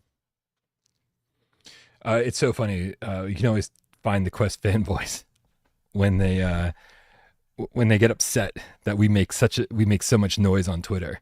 Like, oh, the entire PSVR2 community, all they do is beg for games on Twitter. I was like, oh, found a Quest fanboy. I don't see the Quest audience. Why wouldn't you making noise about anything? Games that you want. Right. Yeah, because we're passionate fucking gamers. That's why we do it. Yeah. Yep. If it's a game you wouldn't play or support, like, yeah, you shouldn't do that. But if it's something that you really want, then yeah, absolutely. Make your voice heard. Just a quick question, AJ, since we're on the topic of V-Racer Hoverbike. Do you think it's a suitable and there's a lot of talk about Wipeout Omega Collection this week. Let me preface it with that. I talked about it in PSVR this week. Everyone's thinking how easy this port could be, considering there's not even any, you don't even have hands in the game. So it's crazy that Wipeout Omega Collection hasn't been ported to PSVR2 yet. In the absence of that, how good of a substitution do you think V-Racer Hoverbike is? Well, it's a very good one, but it's not a permanent replacement for the Wipeout series. But it is something that if we can't have Wipeout, then this is the next best option, pretty much. All right. A good holdover. Yeah. Something to keep us busy. But from what I've played on Quest, it's a good game too, though. Don't get me wrong. It is very much a Wipeout clone just on hover bikes. But it's also a really well-made game. It's very polished. It's very featured. And it's super fun. And it has single player, multiplayer, tons of different modes that are straight from Wipeout. And it's got loops and all the things that I love. It's a fantastic game. Nice. All right, let's keep moving on these tips because we got a lot to get through. I saw them popping up as we were going. I did not. Pietrick F with the level 2 membership says PSVR 2 has one of the worst persistence from any VR headset, and that's why reprojection is so noticeable. It does have a persistence issue, right? Because of the OLED panels. Is that right? I guess because you heard that from Digital Foundry, and now they think everything has it. So sure. Yeah, when you notice persistence in bright games. Yes, bright, saturated, heavily saturated games. Yes, and so that's why. Else, no. Yeah, even at launch, when I was wrapping my head around what the issues with PSVR 2 was, I assumed wrongfully that Kayak VR Mirage ran at 60 reprojected because of the persistence. And then gradually, it took me a little while to see the difference and to learn the difference between persistence and reprojection. Unfortunately, persistence is, not really noticeable in darker games, games that aren't in bright, sunny environments. So it tends not to be too much of an issue. The reprojection, I'm sure reprojection combined with persistence, combined with some frame rate issues here and there are, they all add up to being an issue. But I would say persistence is the least of PSVR 2's problems. In fact, it really is, again, not that noticeable for me. but we've said multiple times this episode already about how everybody's different. Some people see mirror worse, some people see persistence worse, and some people see reprojection worse. Some people don't see any of it, and I fucking wish I was one of you guys. I think some people just hear stuff and then they parrot it as well. Look, I'll be honest with you. Now, let me make this very clear. I am not anti-Quest or anything. I think the MetaQuest is great. But when I hear people say, oh, PSVR2 looks like shit because it has Fresnel lenses, and I play a game that looks absolutely jaw-dropping, like Hitman or Arcanage, and then I go over and play a Quest game, and it looks like it was developed on a potato, and I'm like, okay, like, I don't get it. I don't get it. I'm like, just because this... Yes, this thing is technically better than this thing, but when the game looks like fucking ass anyways, what's the point of having that clear lens when it looks like shit? Oh, so you can see the shitty looking graphics clearly, and the fucking the frame drops like mad, like the 30 frames per second that it drops down to. Really? That's more important than the lenses? Like I don't get it. So it's different strokes, different folks. Obviously, because I think games can look pretty amazing on PSVR 2, and they can look good on the Quest as well. But there's some stuff that I've seen that it's like this looks and runs like crap, but just because there's no persistence, whatever, that you think this looks better, like fuck off. You're wrong. The naked eye test says otherwise. Common sense says otherwise. I mean, there's plenty of things and about that's the Quest. End of my rant. Plenty of things about the Quest 3 that I love. And you know, having the pancake lenses is one of them, and probably the overwhelming thing that I like the most.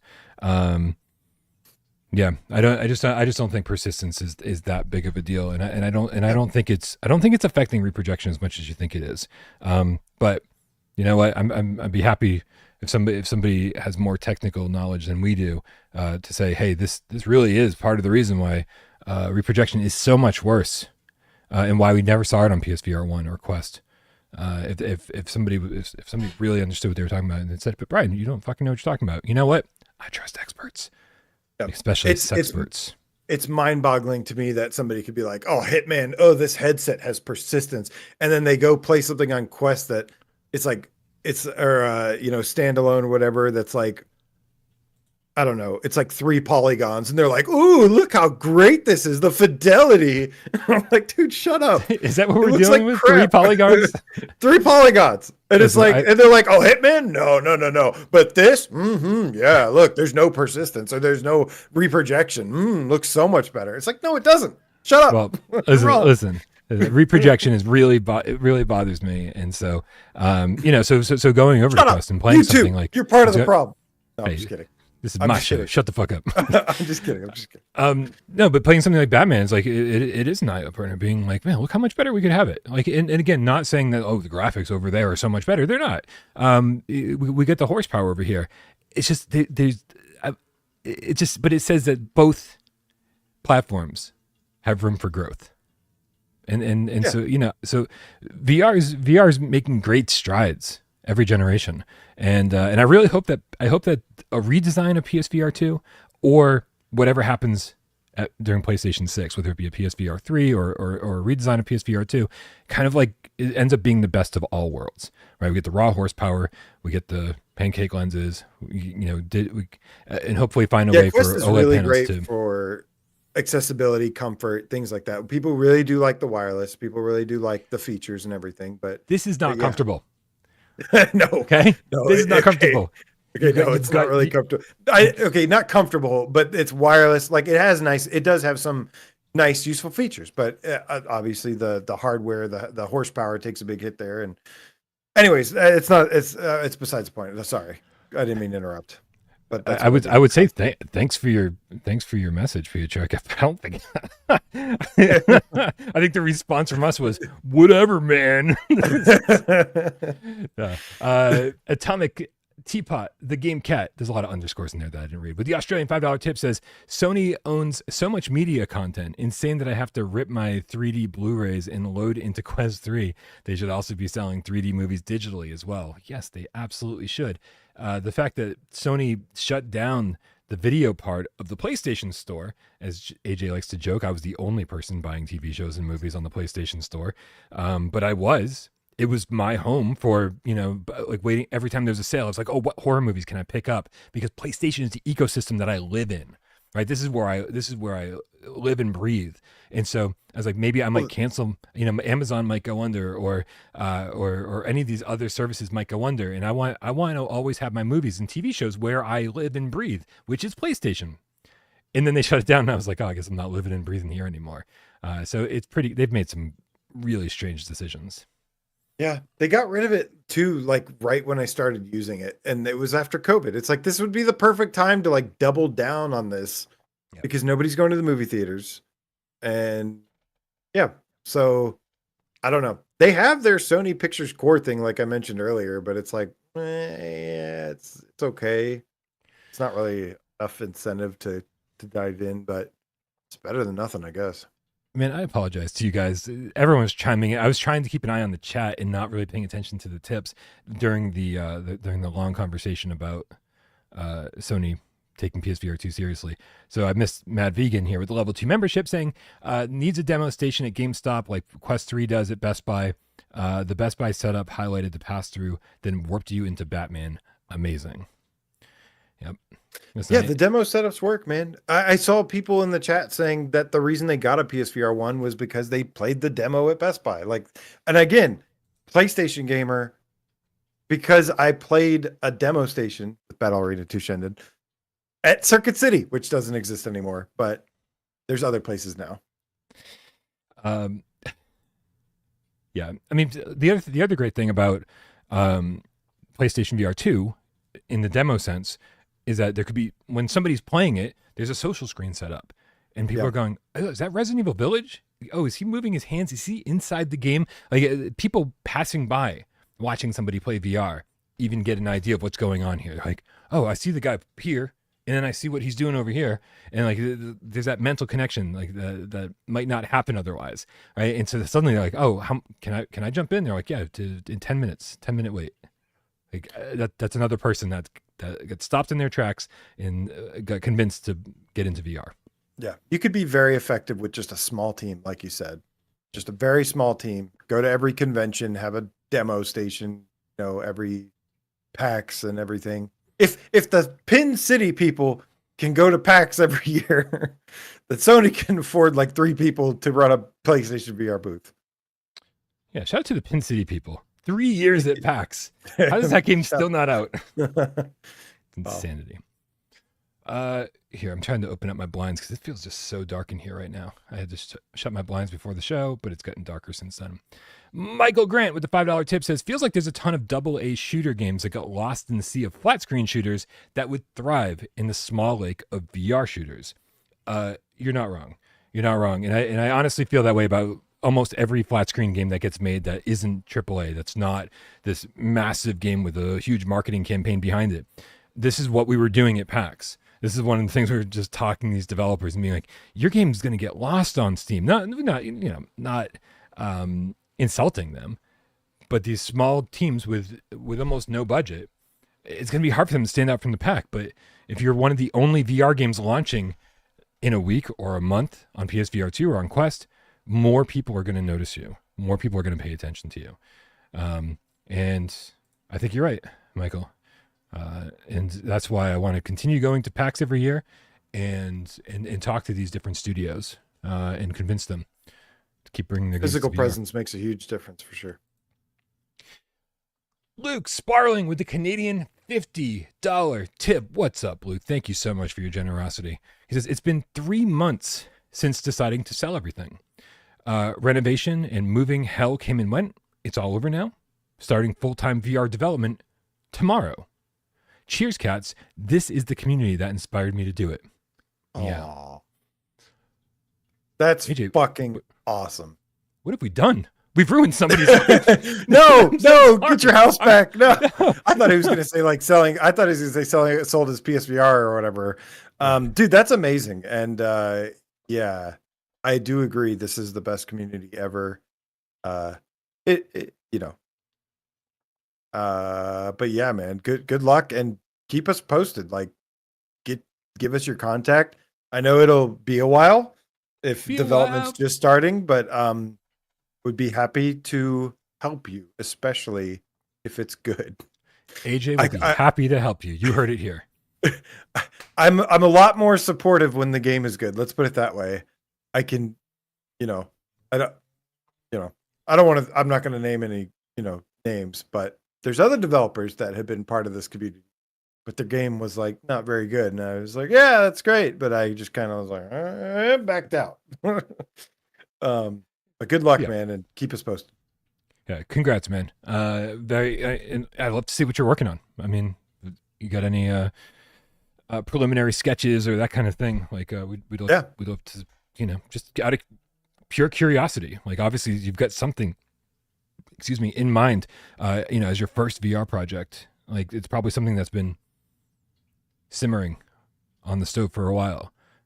So let us know. Very curious.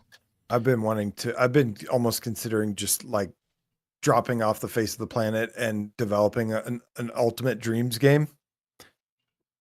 In dreams. It's a dream. It's a dream of mine. But I obviously like to seriously develop like one of the greatest PSVR games ever made in dreams. It's been a thought that's crossed my mind, or just learning coding and everything, and actually developing a VR game. When I was 7, it's been on my mind as well. When I was 7, I really wanted to make games. Tell me.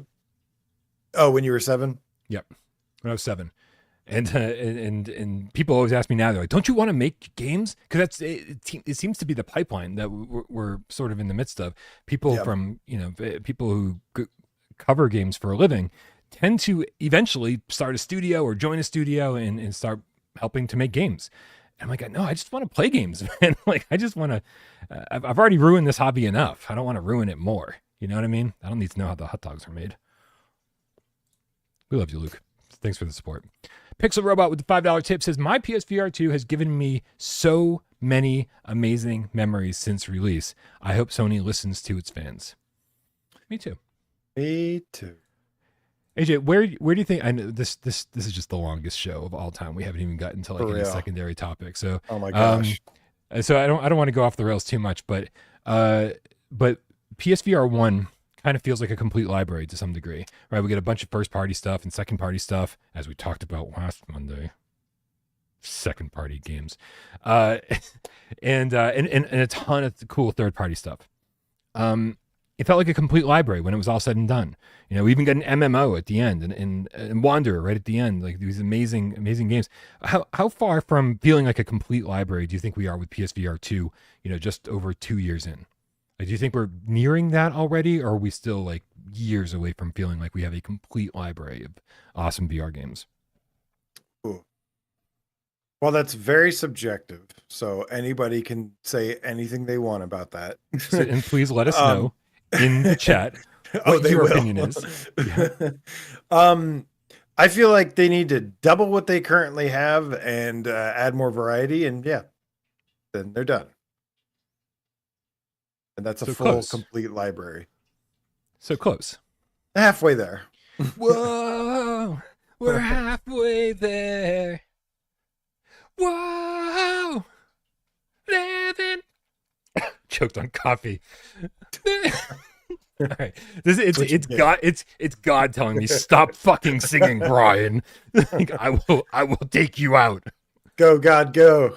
Yeah, no, I very seldom root for God, but in this particular situation, I think he's onto something.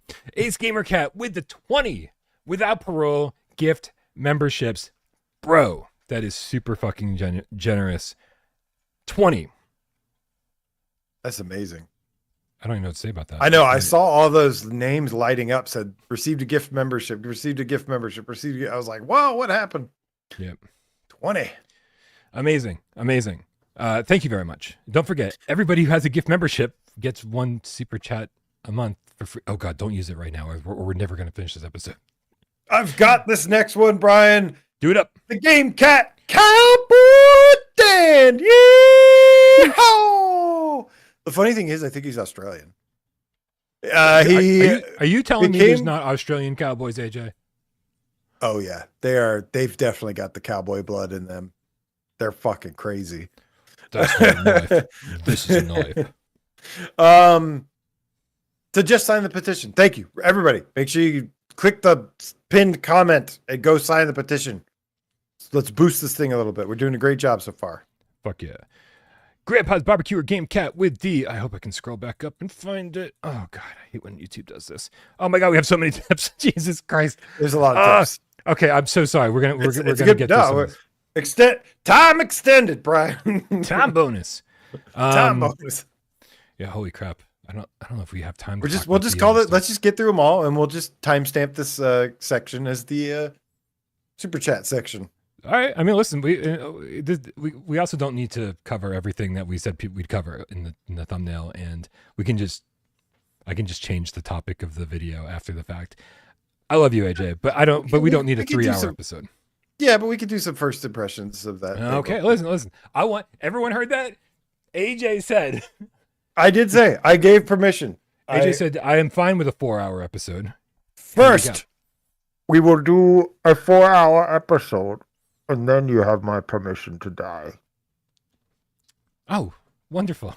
This is the best of both worlds. Grandpa's Barbecue Gamecat with the Australian $5 tip says, "You're a good man, Mr. Paul. Helping make PSVR2 successful when you're blacklisted." I know, man. What a thankless job it can be sometimes. I'm so happy. If we didn't have the community that we have, if you guys weren't so awesome, if you weren't here supporting us, I mean, whether it be financially or just being here and like really showing that you care about what we're doing and signing petitions and stuff like that, we wouldn't do it, man. We wouldn't do it because it's so thankless when we care about something so much, and the people who make that thing just refuse to acknowledge your existence and actively blacklist you. It's crazy. It's crazy. So thank you more than anything else. Cheese is nasty with a. I dislike your name. I dislike your username very much. Well, you love cheese? Is that? I usually tell people how much I like their usernames. This is one of the worst usernames I've ever seen. Okay, but it has nothing to do with the character or the person behind it. Just the username. Okay, I mean I love cheese, but I love the username. Cheese is nasty. It's just fun to say. Cheese is nasty because it could be toe cheese, right? He hasn't specified what kind of cheese. What is toe cheese? Ew. Well, we just taught AJ something today. It's like fucking that. Gross. It's like that time you told me you didn't like bar soap because you didn't know what to do with the slivers of soap when it's all done, and I taught you that you stick it to the new bar soap. I never said that. Oh my God. You don't remember anything. Shut up. How did that conversation really go then, AJ? I need to hear this. I don't know. I don't remember that conversation, to be honest. Oh my God. This happened literally 2 months ago. And you're like, I don't use bar soap because I don't know what to do with the sliver that's left at the end. And I was like, you just stick it to the new bar soap. This was a conversation with Miles, probably. This sounds like a conversation with Miles. I don't know. Listen, I don't think Miles exists anymore. Okay? I've been I haven't seen Miles. We do need to message him. I haven't heard from him in a long time. Has anybody checked on Miles? Has he streamed Madison? Maybe that's what happened. Maybe he did stream Madison. That's why you hadn't heard from him. Anyway, Cheese is nasty with a $20 tip. Thanks, Cheese is nasty. Cheese is so good. Just by you existing, you derailed the show. With a $20 tip says, not trying to be negative. I love both Quest and PSVR 2. I wouldn't have a PlayStation 5 Pro or a PlayStation in general if it wasn't for PSVR. But why do we have to fight so hard for games on PSVR? Meta funds the most VR games. I can answer this. Wait, we already did answer this. Meta. Go ahead. Has money. Like infinite money. Meta is this company that used to be called Facebook, and they sold all your data to make billions of dollars. Yes, they subsidized the headset so that they could sell your data and your stuff and all these creepy reasons. And and they have billions of dollars. They're owned by one of the richest people in the world, literally. And they just threw $60 billion at VR and said, we're going to make this work. There's $60 billion. That's how you get things done, right? Right. And that's why they fund and do this stuff. It's proof positive that just throwing money at the problem doesn't fix the problem. Right? Fuck because no, it doesn't. Quest 3 is not selling like Quest 2 did. Right? It's probably right around the same level sales-wise, quantity-wise, as PSVR2. And so you can market the thing all you want, right? And you can convince as many studios to make games for you by throwing money at them as you want. But it doesn't just solve the issue of people aren't interested in VR, right? So that's why the issues we're talking about are much bigger than saying how come Sony's not throwing as much money at VR as Meta is. And the answer to that is simple. They don't have as much. But also, Meta has proven that throwing money at the problem doesn't actually work. They had to basically give away Quest 2s. Yeah, it artificially inflates the market. It makes everybody, like, everything was going fine. And Palmer Luckey can say he didn't, he did the right thing or whatever. No, he didn't. He took the fucking money and just, got rich or whatever. Good for him. But you also fucked up VR and set it back like 10 years. So good job on that too. But I'm sure he's not really, he's not losing any sleep over with his bed made of $1 million bills. Oh, I was going to say $1 million bills. Okay. Toe cheese. Probably that too. Some people are into that. I don't know. He does have a mullet. He's probably into toe cheese as well. Who knows? Anyway, but yeah, we did answer the rest of this question earlier in the show. Sony funds way more games than you'd realize. In fact, most games that come to PSVR2 have had some sort of funding from Sony just to get them here. Multi-platform games, not even exclusives. But thank you very much for your support, man. We appreciate it. And asking questions is never considered negative. We want you to ask questions, especially when we have answers. Now let's ride the game feeling with a $5 tip. What's up, Brian? Says persistence was better on PSVR1 anyway. Well, the persistence doesn't exist on PSVR2, so the PSVR1 version was in fact much better. I agree with you, right? I agree with you. Oh, you gotta what a great game. Exactly. It's not what he's saying, but I'm gonna take it that way because listen, we could make a list right now of 10 of the best PSVR1 games. Persistence being one of them, I think, and. Yes. And these are all games that need to come to PSVR too. Every list. Yeah, it was before we got real sick of roguelites. It's the only roguelike I'd still play. Besides Returnal. I knew besides this game and that game and that game were all two roguelikes I've ever really, really liked that I can think of. You need to get more into Ancient Dungeon. Joseph Orchard with the $10 tip says, watching since you first played Biohazard, never commented till now. I'm in love with VR because of you guys. There's so much love and sweet people in the chat today. I love you guys.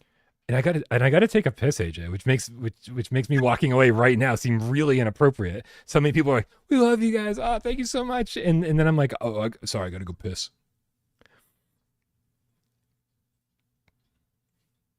I kind of really do have to pee though. Just let it out. Right here? Yeah. This is why I need somebody sitting under my desk at all times. Open up. Sorry, talk about weird fetishes. Thank you so much, Joseph. Space suit is all, so you can just go in the suit. Thank you, Joseph. It means a lot that you've been here all this time, and you're finally not sitting back and not saying a goddamn word. We appreciate the support. Hell yeah. Alejandro D.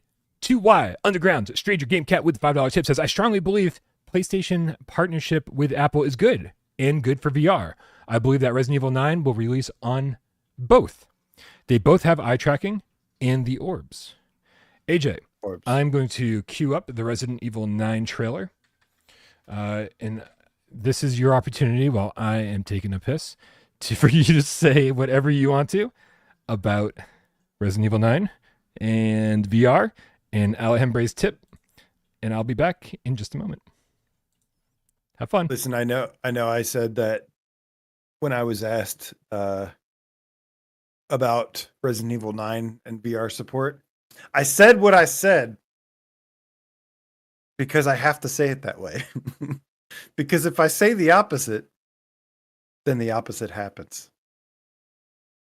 So, wow, he totally left me here. Okay, what do you guys want to talk about? Did y'all watch Predator Killer of Killers yet? It's really good. I watched Prey this weekend. Again, because all of you were like, I saw your comments and you were like, you were like, you didn't like Prey? Because I said I liked Killer of Killers, the best thing since the first two. Actually, I liked Prey and I watched it again this weekend. And I liked it a lot, actually. I still like it. Yeah, so what else did I do? Fuck, is he back yet? Oh my god. Oh. This is everyone's staring at me now. It's really awkward. Now's my chance for what? What can I do from here? I can't do anything. There's nothing I can really do oh, there we go. And that, my friends, is why we are going to get Resident Evil 9. And you heard it here first, didn't they, Brian? In VR. Yes. I might have to rewatch this part of the episode. You rewatched, and I'll give you my full explanation as to why we're going to get Resident Evil 9 on PSVR 2. Hell yeah. And apparently Apple Vision Pro. Hell yeah. I mean, I don't care if it comes to the Apple Vision Pro. I really don't care what games they get, but I do care about Resident Evil 9. Resident Evil has become again one of my favorite franchises of all time, as it used to be in the early days on PlayStation 1. They've gone back to their horror roots with 7, and even Village was, good enough horror-wise. Great game, but horror-wise a little lacking. And just having them have the Resident Evil 7 director back on board for Resident Evil 9 makes me think it's going to be scary again. And that makes me really excited. So I just have to hold on to hope. I love the fact that you can switch between first and third person mode, right? That this is just something that they couldn't decide. It seemed like, right? So many people love both, or so many people love one or the other, that they're just trying to make everybody happy. And if they really want to make everybody happy, then we need a VR mode.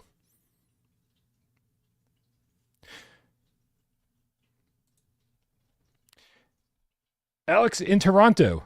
I wonder where Alex is from.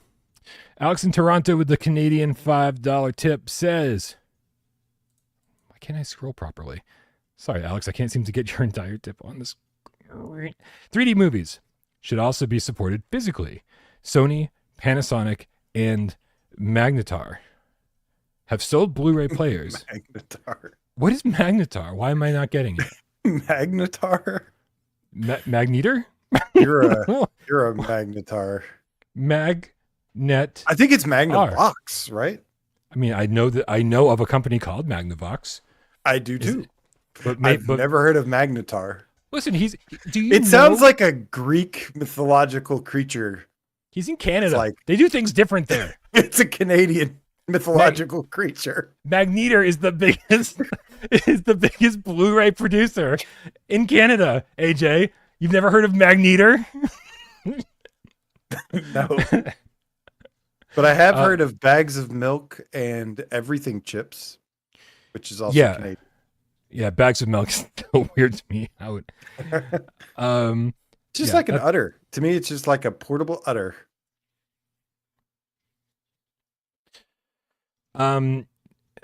Listen, Alex in Toronto. I love you, because anybody that's holding out for more physical media and saying this is what we need more of, that's so important to me, and I feel like I've kind of given up on that recently. Right? I don't buy PS5 games physically.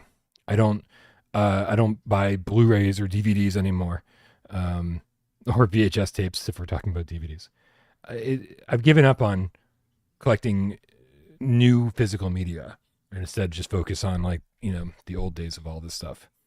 I don't know if we can look at the music industry and say that we're in a better place somehow. Yes. Because you think we're in a better place because we can just stream any music that we want to, like without having to put a CD or cassette tape in? Oh, I thought you meant is the games industry in a better place than the music industry? And I was saying yes. Different conversation, I guess. Yeah. Right. And so are we better off for the lack of physical media in the music industry? I don't know the answer to that. I miss the kind of ritual of putting vinyl on a record player and playing it. I just scream at my Echo Show all day. He's like, play this song. Okay, now play this song. Now play this song. There's something not as special about it. I've also lost the fidelity. I used to have like really nice clipped speakers, and rack mount stereo equipment. And now it's just everything's playing out of my Echo Show and it's an MP3, right? And like there's just totally sacrificed the quality of everything. But is it worth it for convenience? I don't know. It's a conversation for a different day, but I just wanted to let Alex know that I'm with you, bud. I get it. Keep the physical media coming. Next tip. Jesus Christ, dude. Oh my God. This is AJ. This is yeah. Y'all keep it up. You're breaking him with your tips, and I'm loving every second of it. There's no way we can cover the other news stories. Like we'll just save it for Wednesday's show because we're gonna be doing this for a while. Okay. All right. Badminton's pretty good, and Escaping Wonderland's pretty good. I'm surprised I'm outlasting you here. Usually I'm the one that's like, can we please go? I'm dying. No, I'm just recognizing how much more we're going to be doing this, and not wanting to be a 4 hour. Yeah, badminton is badminton, so I don't want to play it.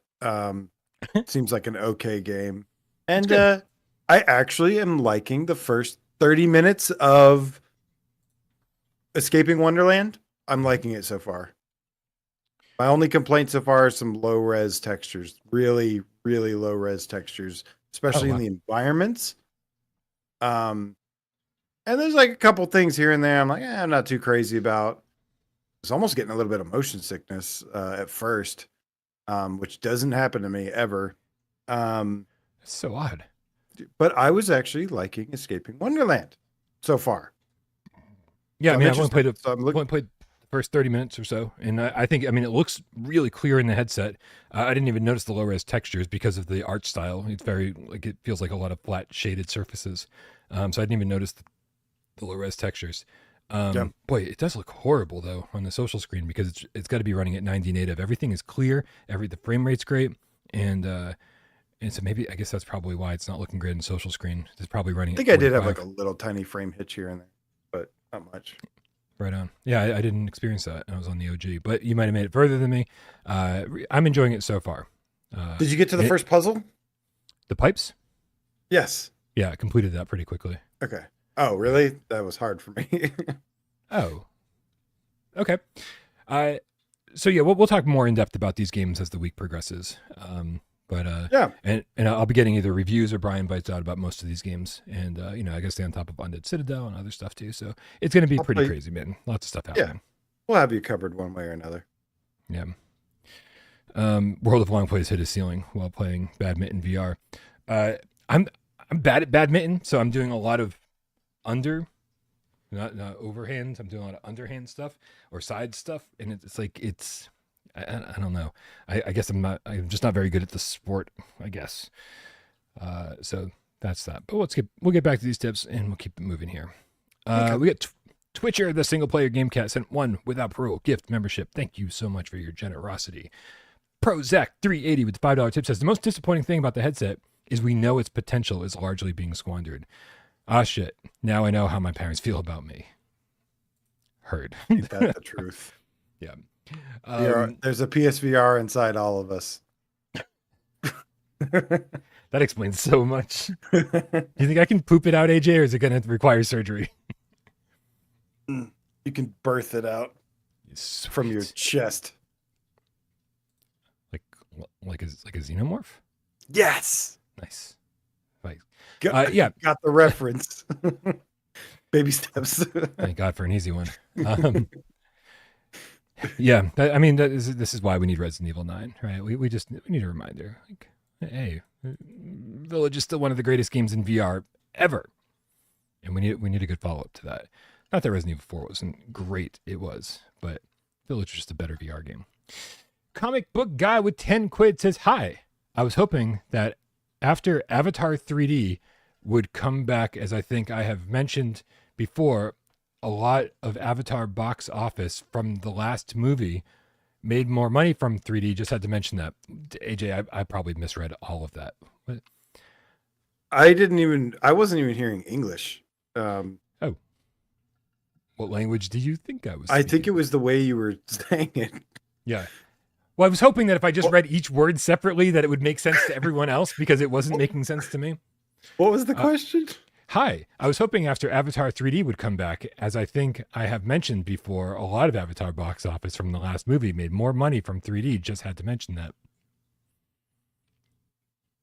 I think we can read between the lines here and say that Avatar 3D obviously made a shitload of money, and he's hoping that 3D would have this resurgence because of it. Okay. Yeah. And 3D, 3D TVs were always kind of a fluke, right? Or they were not good quality. My friend had one for a little bit, and I played Doom 3 on it, and it was not a good experience. It is nothing like VR. It was a very bad experience with the 3D TV. Tiny TVs, tiny screen or whatever 3D is, like, didn't work. But now we have Avatar. Yeah. Avatar was great in the theater with the 3D. The first Avatar. That helped a lot. The second Avatar was just one of the worst movies I'd ever seen in my entire life. It wasn't very good. Oh, so painful to get through. World of Warcraft is another great example. I went and saw that in theaters, and IMAX, and it was in 3D, and I had a great time. And then I watched it again at home, and it was really bad. Like, really, really bad. And I was like, how did I like this? Also, I hope everyone's very clear that when I say the second Avatar movie is one of the worst things I've ever seen, I've seen a lot of like really bad movies made by like one or two people. And, so we're definitely talking about apples to oranges here. Avatar 2 being one of the biggest, highest budget movies ever made, and being so poorly written and paced is a different conversation, I guess, than saying it's just an awful movie. Luke Sparling's back with 7 Canadian, says, AJ, sorry to say the first game is going to be a meh platformer. Third game will be a 9 out of 10 Zelda-inspired open-world fantasy romp. You'll like that one. Sorry to say the first game, this is out of context because it was probably from 30 minutes ago. AJ, sorry to say the first game is going to be a meh platformer. Third game would be... What games are we talking about? Also, so dude, he's developing. Oh my god. Oh yeah, it's Luke. Okay, yeah. What up, Luke? So you said the first game is gonna be a meh platformer. Okay, he's already not into the first game he's making. he's hey, you got to start somewhere, man. Hey, yeah. Sin Studio started with Wraith, and the Perfect Sniper got a little bit better, and they went to Warzone, which got a lot worse, and then they made Swordsman. So okay. Hey. You got to start somewhere, man. Yeah. I love platformers, though, and it'll be cool. Just listen. This is my biggest advice to you, Luke. For the love of God, make a cool-looking character, and don't name the game Max Mustard or Ketchup Carl. Don't use that name. Bad. Please, I will give you free consultation for how to make a good platformer. You don't even have to take my advice. I will just give it to you for free. And you what if he names it Patty Mayonnaise? Is that acceptable? No Patty Mayonnaise, no Ketchup Carl. You're not a Doug fan? No, I didn't watch Nickelodeon. I watched Cartoon Network, biatch. Cartoon. Dexter's Laboratory. Yeah. The good shit. Powerpuff Girls. Bro, we're all caught up. Oh my God, Johnny Bravo. We're all caught up. Hey. Unbelievable. Rants Roberto. Oh no, Scott says Brian Broccoli. This is painful. Ranch Roberto.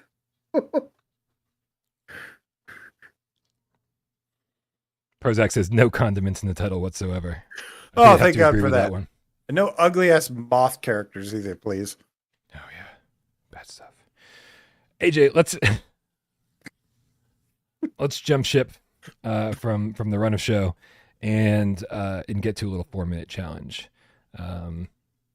Although it's my turn. Yeah, my turn to pick a game, and I forgot to do that. Your turn down here. Mm-hmm. Indeed. So I'm gonna pick one right now. Oh, okay. Right, I do like AJ Avocado. I do like that one actually. I'd buy a game called AJ Avocado. Oh my God. What a narcissist. I'm such a selfish person. For show. How difficult do I want to make this on you is the question. Are we? What's our losing streak at? 1 million. So 1 million. Nothing has changed. Yeah, we're doing horribly is the answer. I think our losing streak is at like 5, 7. But yeah, we're doing pretty bad, man. I will say that. Comic book guy, while you're picking that game, comic book guy, not cosmic book guy. Although I like cosmic book guy kind of sounds cool. I like that. Comic book guy with the €5 says, haha, yes, spelling isn't something I am great at. Me neither, man. Actually, no, I'm pretty good at spelling. Was it the spelling? Was that what we were struggling with? I think it was just your straight up grammar, dude. The grammar, you know. Lack of punctuation, maybe. I don't know. Yeah. At least it's not AI. Yeah. Yeah, spelling isn't something I am great at. LOL. Same like talking to people. And also, hi. LOL. Hello. It's okay. Hello. You can always please you are way cooler to be yourself around us and around anybody in general. Really, always be yourself, man. Except for around your parents. Rather you be yourself than.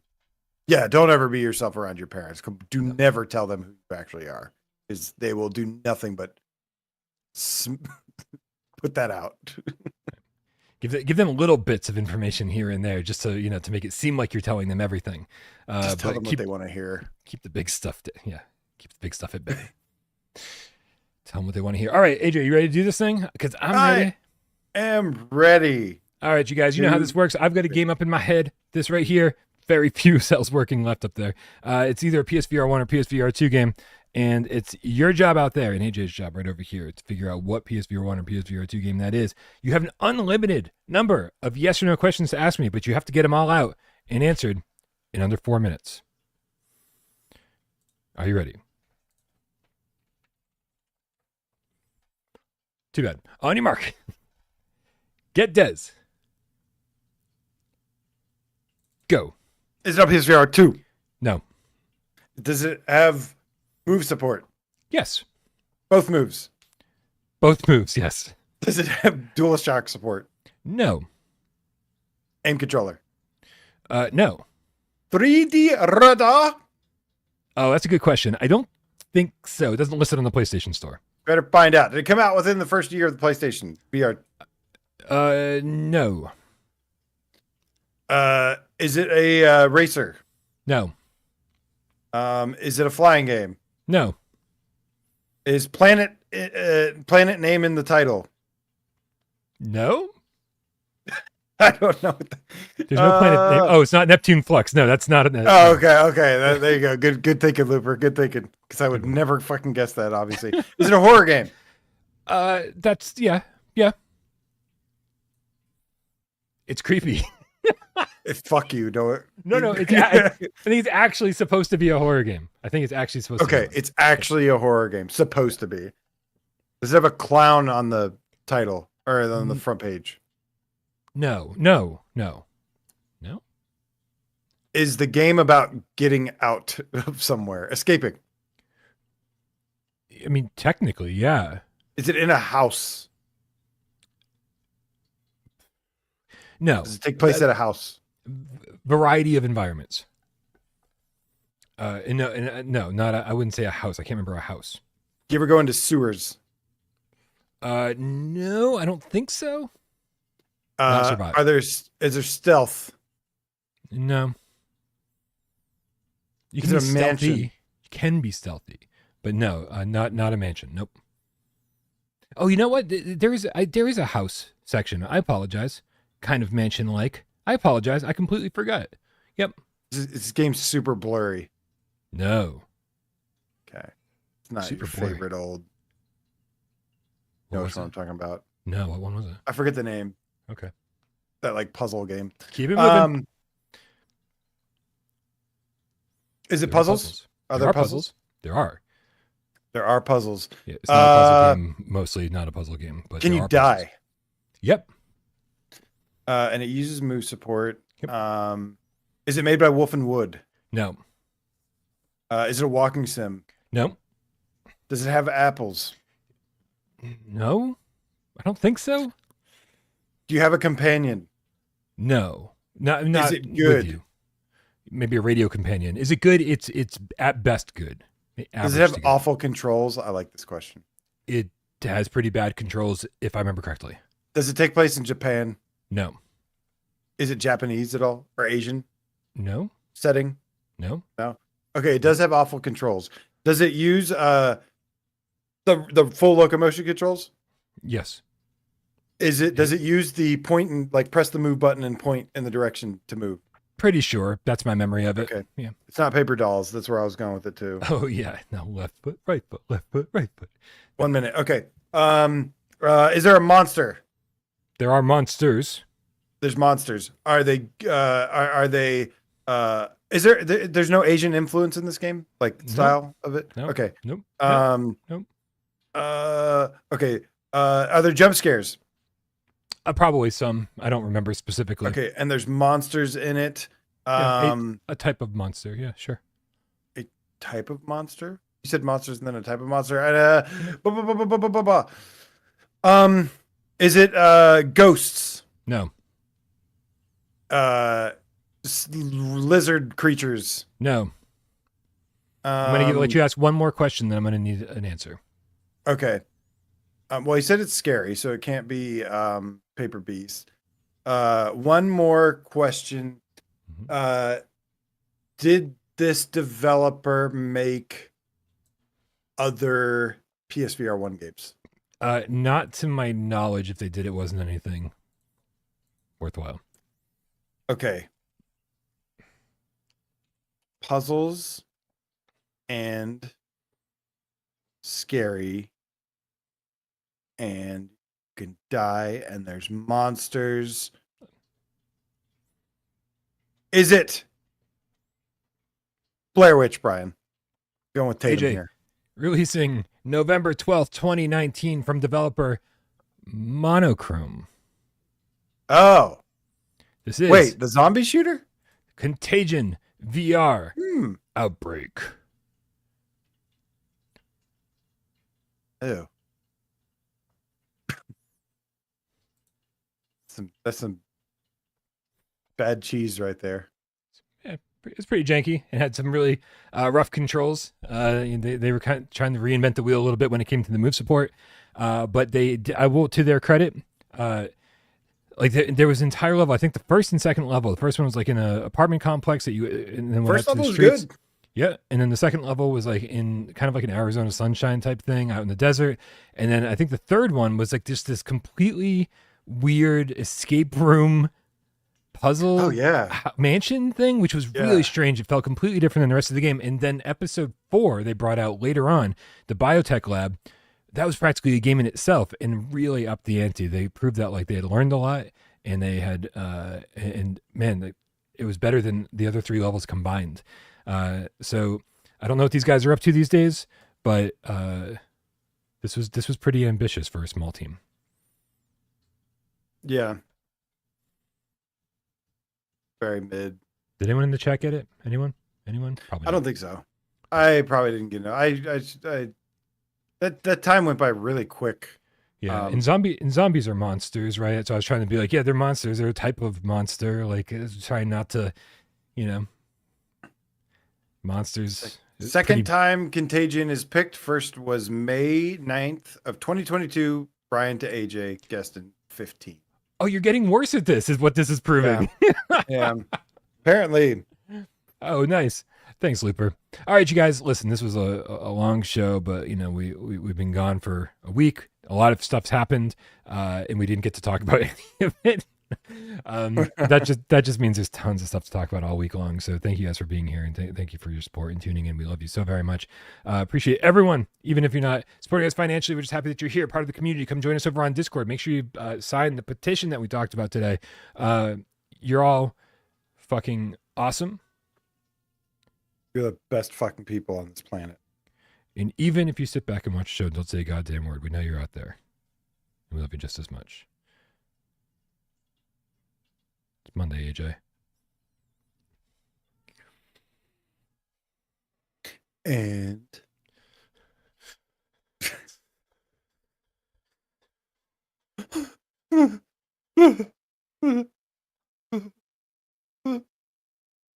kill the fucking cat, right? Because I want to see you guys on Wednesday too. Markio, the legendary Platinum Underground Gamecat, says, don't forget to smash the like button. Smash the like button, Tarzan. Scott, the PSVR Gamecat for life, says, cheers, bros. Twitch of the single player Gamecat, Casino Royale, here I come. Woohoo! The game or the movie? Which version of the movie? Steve _IRE says Stilton cheese should be banned. Dan Keeper says have a cheesy day. Ace Gamer Cat says let's go. Hashtag Gamecat Army. Join us. Bitmappy, thanks Bryan. AJ, Laters Cats, have a great week. You as well. Blue Chew, the Underground Gamecat Elite Name Squad in the house. Writes something and then checks it off. Like check. Chris White says thanks for the great stream. You guys are all the best. No, you guys are all the best. We just sit up here and be idiots all day. Chrome Colossus says everyone stop procrastinating and go do the thing. That's right, you heard Chrome to the dome, go do the thing. Awesome Tatum in the house says is it creepy would have been better. I actually agree with him. Twitch is a single player game, I think I already said you, but I'll say it again because I also love you, homie. Says love you all, peeps, laters. Alhembe, Cat Sneezy, 2Y Underground, Stranger Game Cat, Elitist Name Squad in the motherfucking house says let's go. Mad _vegan says night from Mad _vegan. There he is. Mad _00 vegan is in the house tonight. What kind of martini would you like? Scott 50. GG Cat. Till next time. Guys, so loud that it cut out. Gaming. Yeah, I'm sorry. I get really close to my mic here. Discombobulated. Techno glitch. Corey reviews and others. TGK2. Flippy Nuggets. Oh Scott, the PSVR Gamecat for life. I'm so uncomfortable. Der Schnuff. Says show is almost as long as Lord of the Rings. Snafu says, oh good, I didn't miss Gamescast. Yes you did, Snafu. I'm sorry. You're creeping me out so much right now. Stop it. Creepy like in what kind of way, Bryan? Like a Neptune Flux kind of way. So I'm not creeping you out at all. That's good. Very nice. Mm-hmm. You done?